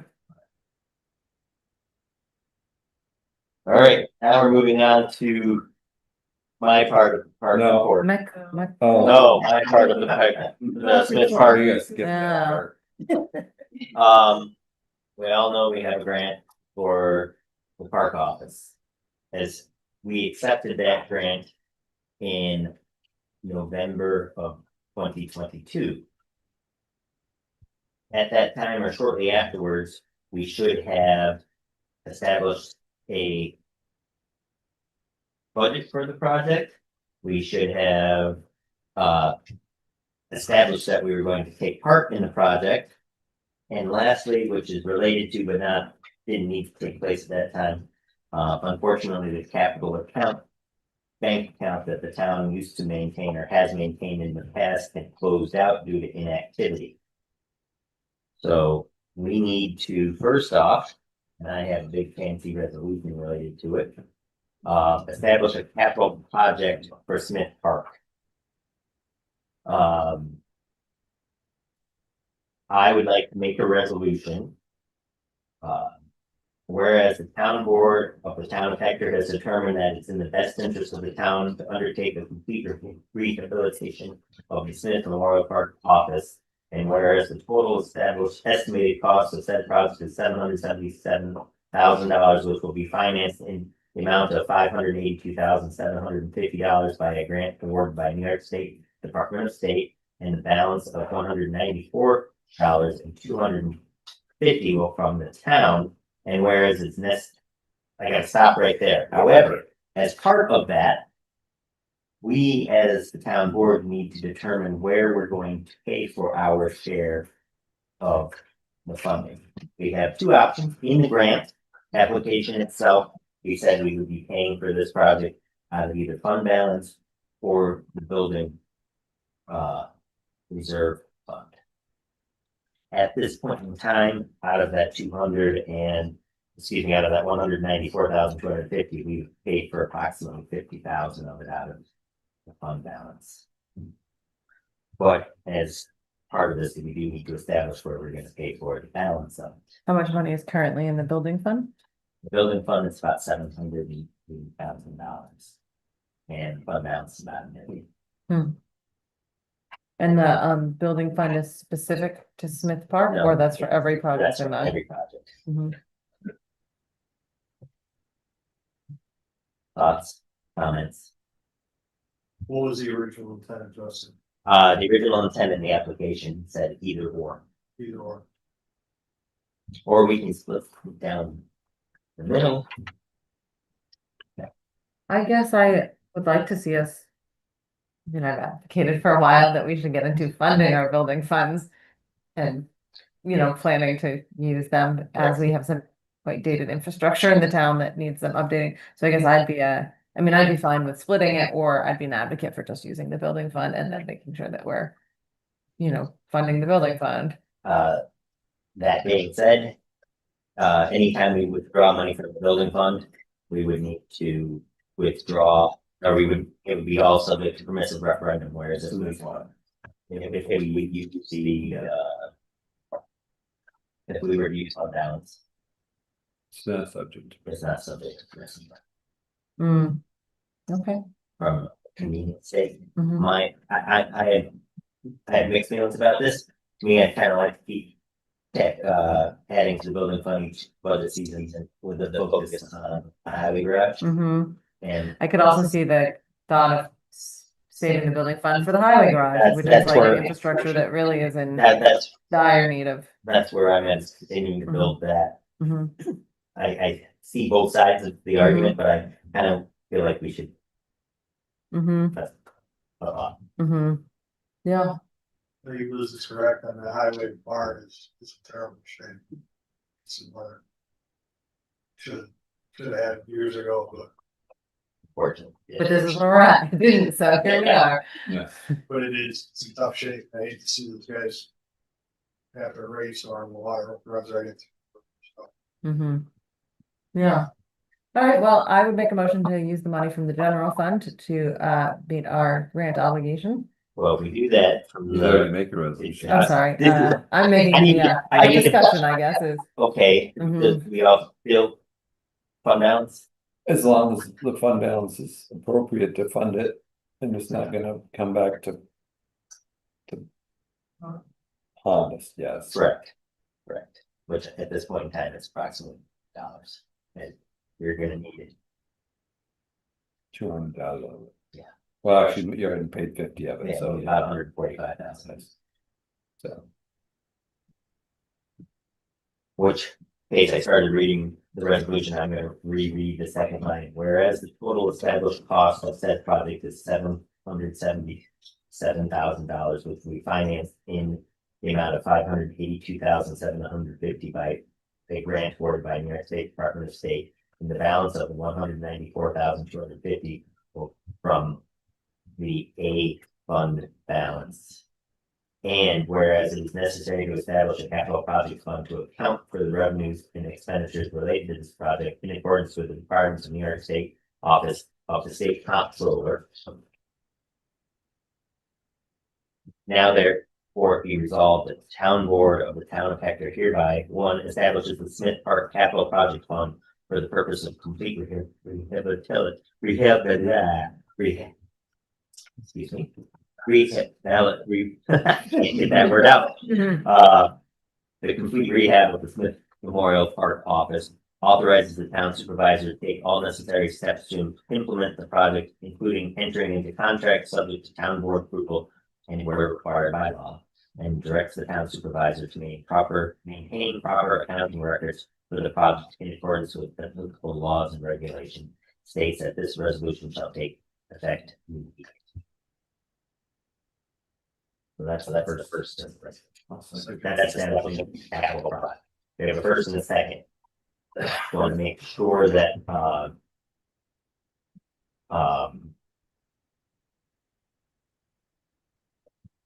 that everybody understands we have to create this project or accept this project and say we're going to have this project as a project, and that's what this resolution does.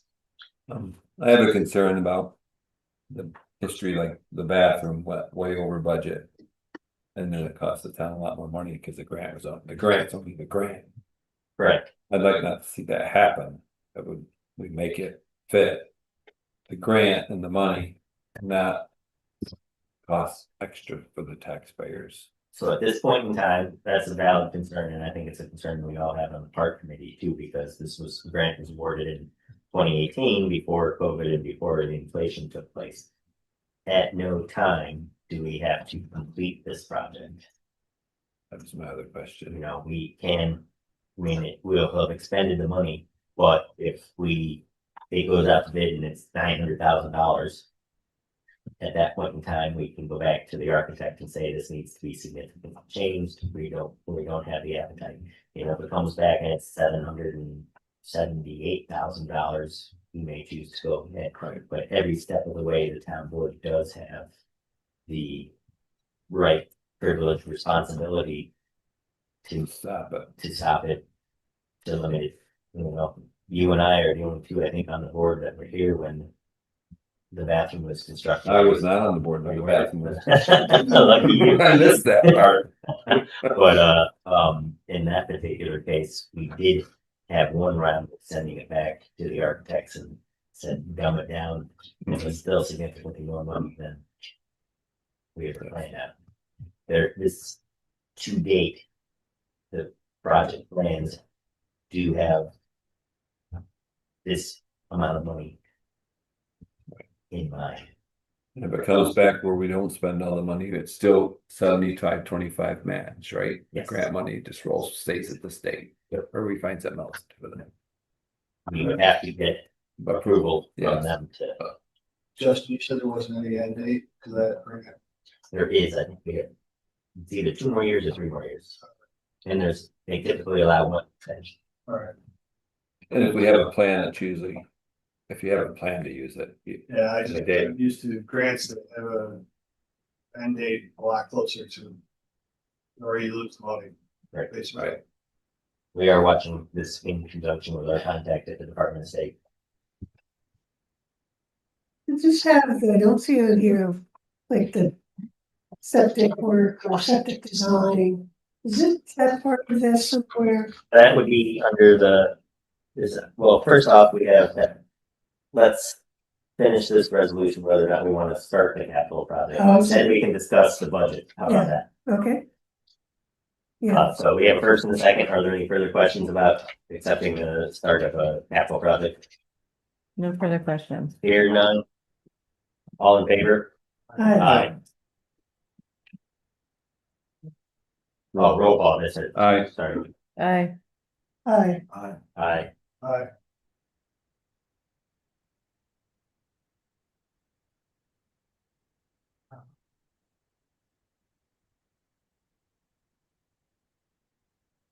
Okay, so the next resolution is about budget. We do have budget, and that would be under survey design, engineering, architecture funding. For the design of the Okay, septic systems. it's part of specifically. that too, okay. We are looking at an option that we would have to pay separately for the redesign of using the same engineer, but paying separately for the redesign of the south bathhouse septic system also.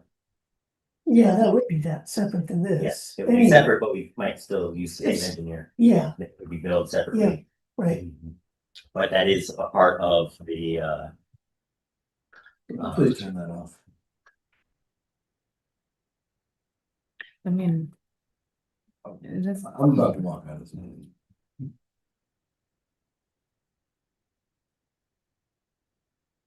so this is the budget, there's flexibility to the budget. This is like every budget, there's fully expectations of it changing and updating as we proceed.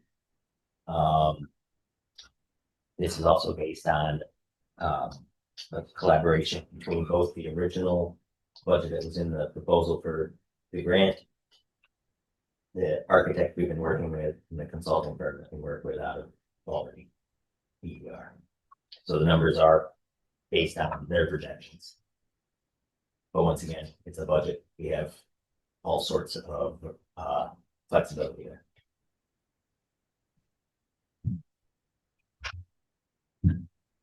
Questions, comments?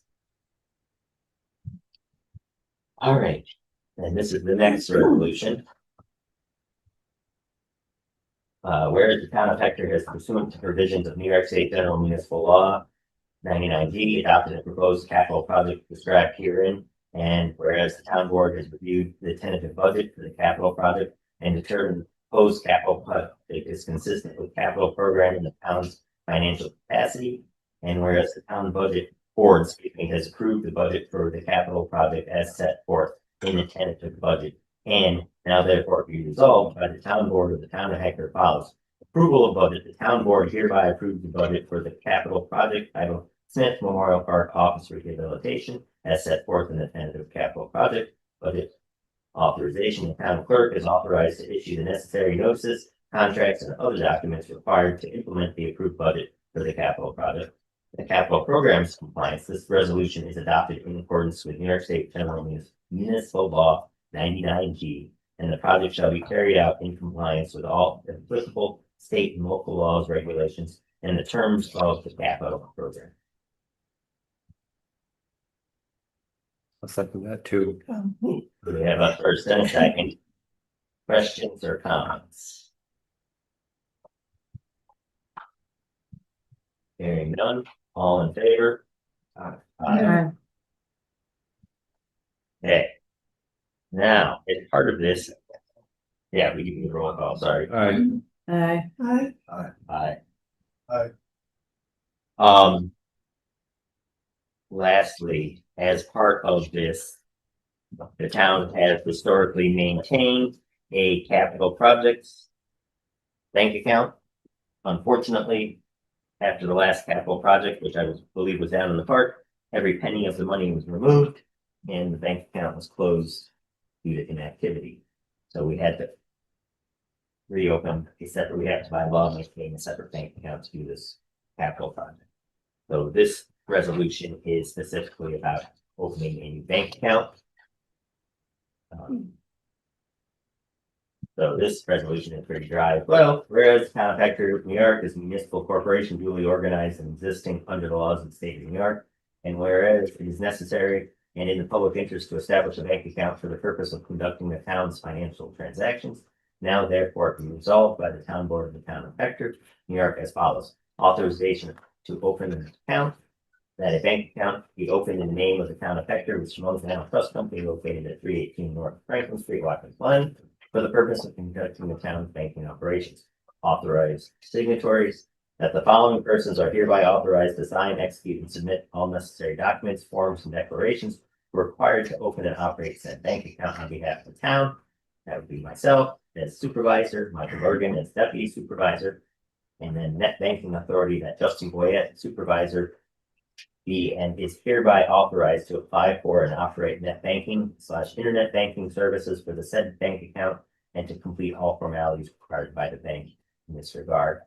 And submission to the bank that a certified true copy of this resolution be provided to the Chemung Canal with a request to act upon that the same and open the bank account in accordance with instructions herein. Second that, First and second, it's the thing we have to do whenever we open the bank account. and it's just and it'll only, this will stay open until the project's done.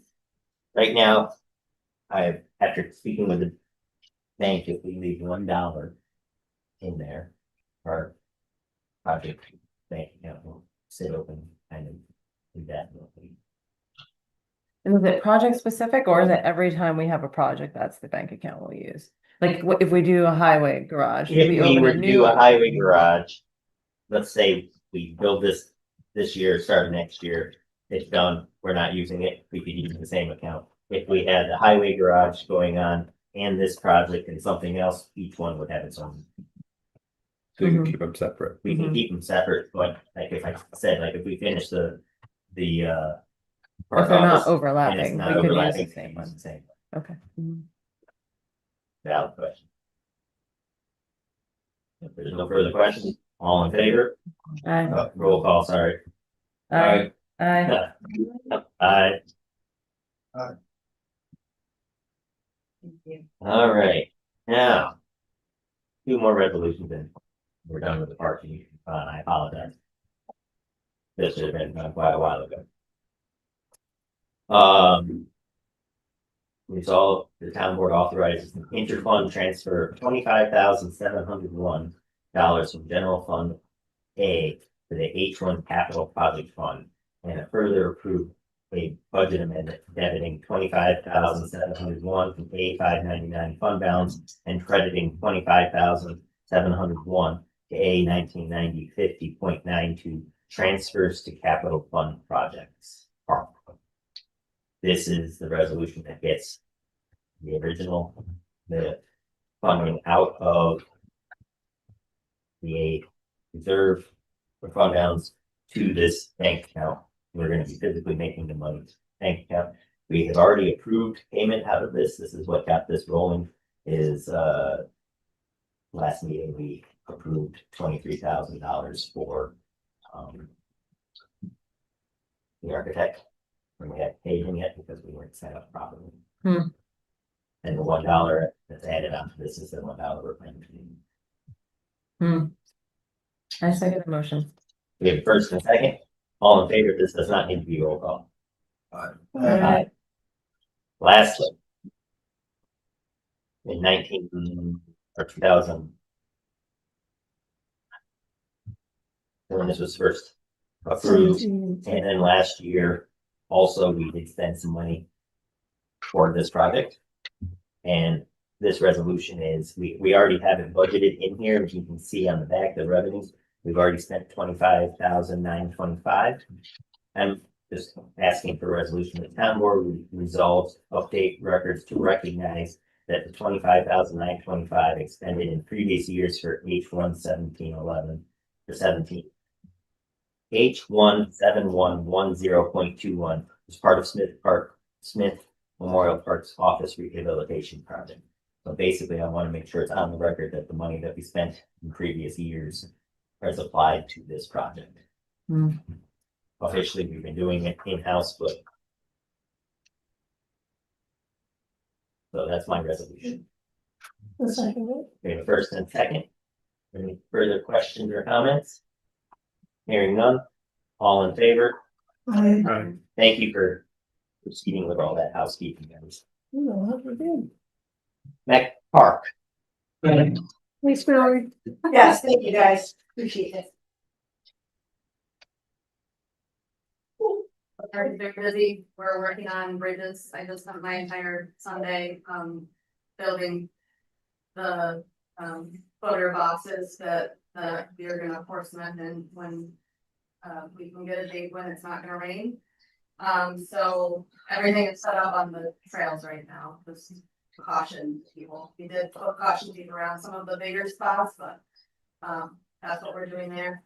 You'll have a truck come in, a cement truck come in versus like you're gonna mix it yourself. Now, yeah, Mark has an electric mixer that will take a generator out and, Oh, we're gonna try and do it that way. It's at front of the garage, is waiting to be picked up. Wonderful, thank you. wow, That's right, I increased it, so it's all set. Yeah, cool. right, so we have a lot of cement to pour soon. In addition to now bench that Becca had received a grant for, that is being created by local artists. That also needs a cement footer that we're going to try and pour at the same time so that we have all the cement stuff Mhm. out in that area. The permanent pavilion is going. We have two things that also need to happen. Well, we didn't stop fish last season, last summer. People are always fishing there and the fish are really small, but the carp are humongous. The grass carp. The grass carp are. You can see them when you stand on the edge of the pond. The water is perfectly clear. Right out in the middle, they're just ginormous. Do people Because catch there's the no grass carp? grass. I mean, yeah, There's no grass. Do people catch the grass carp or no, they only eat grass, they're not grabbing things on a hook. I did get one person to comment back on a Facebook post asking, and they said that they did catch one and they were holding it up and it was huge. But Oh. I don't think that that's something that you regularly catch. Right, right. When we go fishing, they're like little tiny sunfish, or bass, and they're still really small. So we were hoping to ask the board tonight to give the same amount as what we had stocked 2 years ago.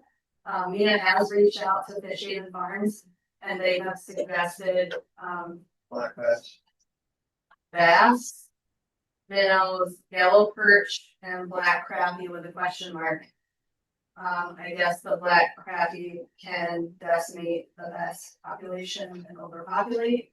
So, I don't know if anybody has thoughts on what should go in. I think that the bluegill / sunfish is fine. That's all you catch when you're there. Typically, that's a good bait fish for bass. Usually it's bass and bluegills are the normal area pond around here. Some have bullheads and I don't know if the bullheads are catfish, but I think you guys. Yeah, catfish last time. Yeah, catfish last time. Yeah. Mia, when she was giving me the information that she had when she called, said that the fish farm suggested the yellow perch and the black crappie for a more exciting fishing experience. With the question mark on the black crappie. I'm not wild about purchasing something that is essentially going to eat something else we already purchased. It sounds like, or at least that's a concern of it. Well, Which one? it doesn't get a population. Oh, yeah, the black crappie, yeah. Yeah, so that would be my only concern. Sounds like a follow-up phone call to Gander Fish Farms. Well, we could just That's not what- do the black crappie and do the yellow perch. Just do bass, yellow perch, I think that would maybe be, some catfish. Mia said that they're willing to, I believe 2 years ago, the board, was agreeable to $1,000. And we would, like to ask the same, if we could just give the farm up to $1,000. And, these fish, they would give us something within that. Oh, Yeah, I would be fine with that. That's great. I'll second this motion. maybe we have a resolution to approve up to $1,000 purchase for fish farm. We have a first and a second. Any additional questions? You mentioned minnows. They stock minnows. We did it in the past. The fish farm recommends it because it's Food fish for bass. food fish for all the larger.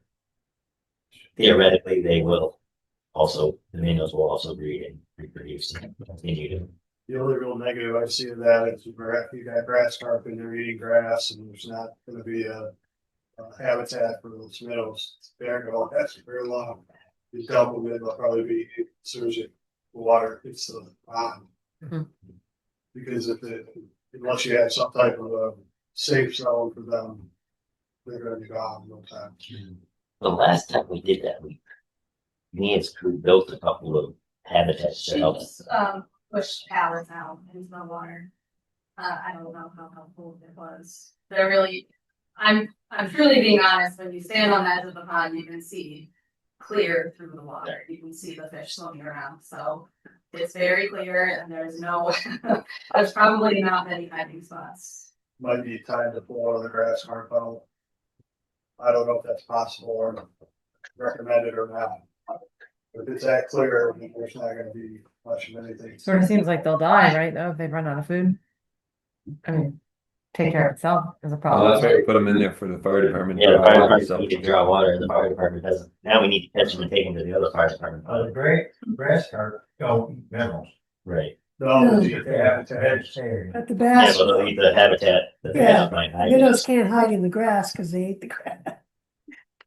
While you're over there, you can catch you should start working on catching the grass carp so you can move it to the other pond. I put a ton of bluegills in there. Did you? Don't eat bluegills, because they spawn and they grow quick. Because when I drained my pond, I had a little area, just a small area, and I stuck a net in there, and I filled up a 5-gallon pail of bluegills about the size of my thumb. I was amazed, because I caught them from another pond, put them in my pond. I'm gonna do that again.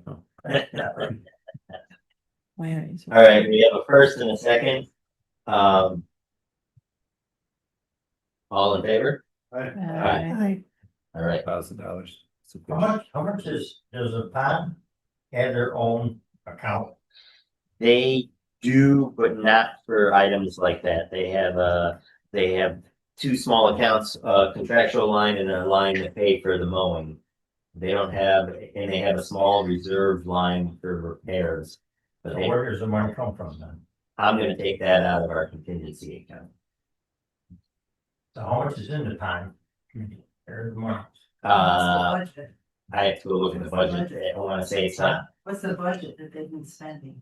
It was last year, it was 5,000. I think it's 5,000.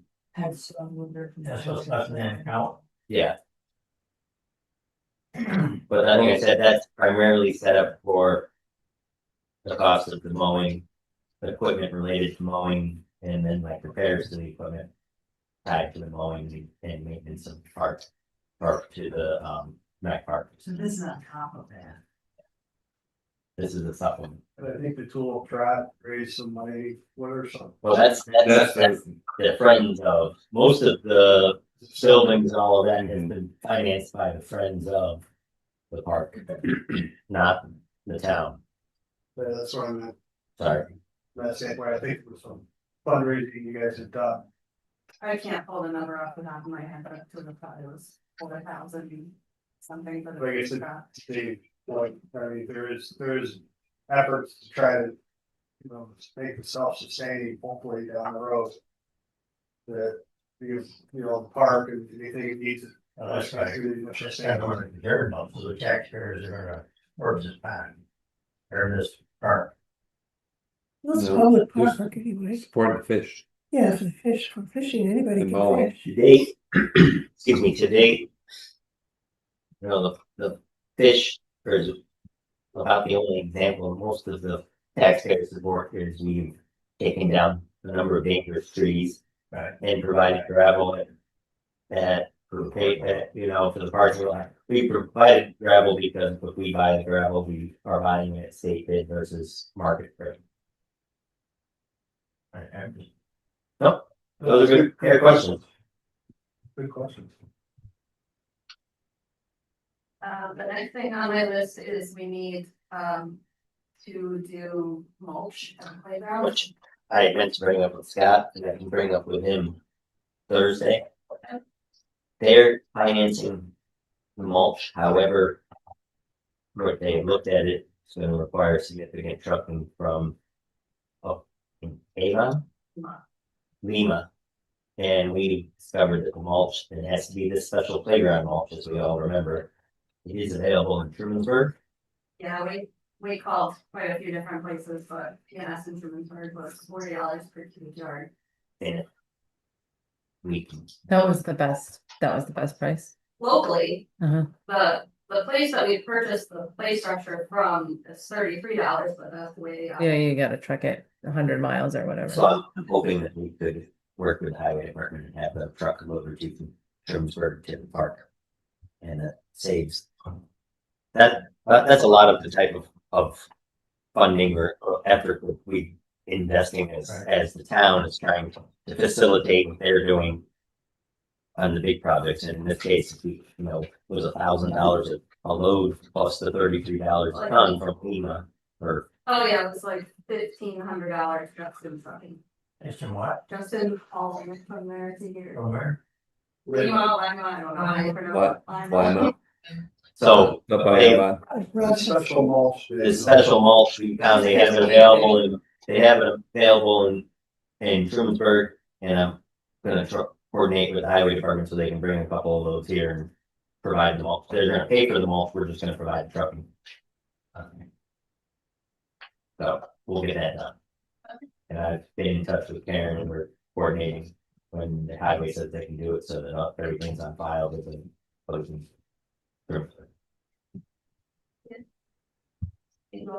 Thank you. Super hard concrete. Yeah, That's happening. Like, we're working on snow too. I talked to Jason about what to be used. Okay, great. Thanks. Okay, hey, to the supervisor, combining the general fund and the part time together. The supervisors paid $7,435. I paid $35 to the New York State Animal Population Control Fund for the dog licenses for the spay and neuter ad market. And then there was $67.50 for the New York State Health Department for the marriage licenses. And then the water report for July. The open month was $30,930.36. The billing outstanding was $85,265.90. What we did collect from billing was $36,649.86. And the total arrears that are left is $81,554.04. what does this mean? What is this? Arrears is what is. That's what's outstanding, but we have to remember that they closed that on July 31st, and the bill's not due until the 15th. Yeah, So it's a significant portion, and there tends to be $30,000 or $40,000 always out there because some people choose not to pay it all year and just have it added to their tax bills. Which that Wet water. it stays pretty much the same because you have all the penalties that then get added. And then those penalties end up getting penalties. thanks. And then the auctions. Awesome, well, here we go. So the 2023 code sheet for the Jeep Cherokee, the highest bid for that was 22,1. Like, look at it. I need to know if there's a decliner, a counter offer for the. We were just saying that was in the email, but it's not in the printed paper. We were trying to look at it, Uh, but it was in the Yeah. email and we don't have it memorized. So we were just discussing how we need to. $22,100 is the highest bid for the. Right, you thought it was sort of explained what that figure is and that it's probably the best we're gonna get. I don't think that it's awful. I looked into it because I also thought that it might be higher than what actually came out to. I actually had Dan call me and he went out to the Jeep and I did like the checklist and went through it just to make sure that I got everything. Because God forbid you don't miss one thing and it lowers your value by like $3,000. So that is what we have. So they have been asking me if I'm counter offering or not. I said I have to wait for more meeting. I think you should throw a counter offer out. It doesn't have to be outrageous, but at least. What was $1,000 difference from Three hundred. So it Oh. was 22,400. But from what he paid for the new truck was $8,000 less, and what we expected from auctions for this one was $9,000. It's $1,000 difference in the math. Proportional. The overall budget, right? Yeah, Can we do $1,000 counter, an additional $1,000 counter offer? I can see that. And where you have to lose it, you say no. And then if they say no, we can still accept the offer. Okay. Hospital. Then that would be a rent since source the budget. we should be, do this by resolution. I make a resolution to counter offer for $1,000 over the price that they offered, was it 21? 22,100? So it would be 23,100. Yeah. A second out there? I'll second. Anybody? You will support here. Sorry. All in favor? Alright. And then the, Can you email us, just if it, tell us if it sells? yeah. Yeah. And then the highway F-250 was 2,700. And you can. Unfortunately, we had talked with Scott and the highway committee, if this truck didn't sell for very much, they have another F-250 that they would, this one has a good transmission, we have one that has a bad transmission. Didn't sell for very much money, they were talking about this, us keeping it, pulling a good transmission, and scrapping. Versus using other parts they could use, right? Mhm. So, Yeah, I'd be in favor of declining that one, and We decline that. I make a motion to decline the Auctions International bid for the 2016 highway truck P1, the Ford Yeah. F-250 for $2,700. I'll second that. We have first and second, all in favor? yeah.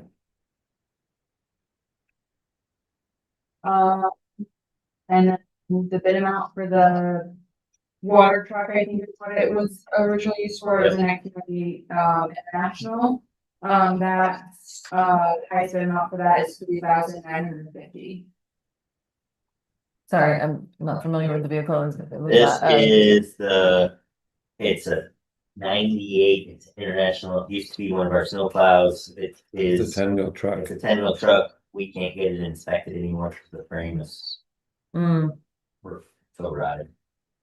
I feel like $4,000. $4,000 for it, it's, But I guess that's the question, is the scrap value more than Probably $4,000? not. Okay. Parts probably is if somebody needs parts, but I think 4,000 is probably a fair deal for this beast. Okay. the problem is the part, we can't use it for parts because they probably don't fit in any of the trucks. So So there was an offer for 4,000. that's the Well, highest bid. 39.50. No, 30, 3,950. I think based on us knowing the condition of that, it should be as is condition, It it's is. not roadworthy. This is an auction, so Okay. taking it as. Yeah, you know that. Yep. I make a motion to Liability. accept the Auctions International bid for the Highways 1998 International for $3,950. All in favor? Aye. And then Smith Park, 2006 electric golf cart is $1,250, which Mallory was very excited about. This is the one that we had repaired and then they said they couldn't, I mean, it seemed like it was unrepairable, Yeah, but somebody wants it. Yeah. $1,250. did they put the new battery in it finally or they never yeah, did? this has the new batteries, that's I'm sure what somebody wants out of it is, we probably, yeah, we're not lithium ion, they're just, I think they're rather regular, like, deep cycle, like, batteries, but I make a motion to accept the Auctions International bid, highest bid for Smith Park's golf cart for $1,250. Second. first, second, all in favor? Aye. Yay. Last one, just closed, it was the road tractor, the 1991 Freightliner. This is the one with 1,000,000 miles on it. Yeah, Uh-huh. That is actually at $4,250. Is that in line with what we had hoped to get for it? It's in bad shape. It's more than I expected to Okay, get. you can see the ground. Just asking the question. We can look at the road going by. Which one goes through the backside of the drivers? I make a motion to accept the auction for the national highest bid for the Highways 1991 Highway Freightliner Road Tractor at the amount of $4,250. Stipulations the same. Yeah. Okay. Yeah, Seconded. there's a first and a second. All in favor? I really should just keep it for old times. You turned into a jungle. Okay, one last We could use thing. it for habitat for the fish and that. Oh, there we go. Place it in and- One last thing under the supervisor. Once again, we are looking for a new cleaner. We have a new cleaner lined up. Kirsten, who's working part-time at the park, she actually applied for the cleaning job. And that's how we ended up getting her at the park, and the cleaner that we offered the job to has already moved on, so we'd like to appoint Kirsten Weber as the town cleaner starting August 3rd for a rate of $20 an hour. I second the motion. The first and second. Any further questions or Is she gonna be comments? done at Smith Park? She will be working at Smith Park for another till the 8th of September. But I mean, she works like 8 hours, 8 hours a week here. It's 6 hours. 6 hours a week here. And it's after we close, and she's currently Friday, Saturday, Sunday at Smith.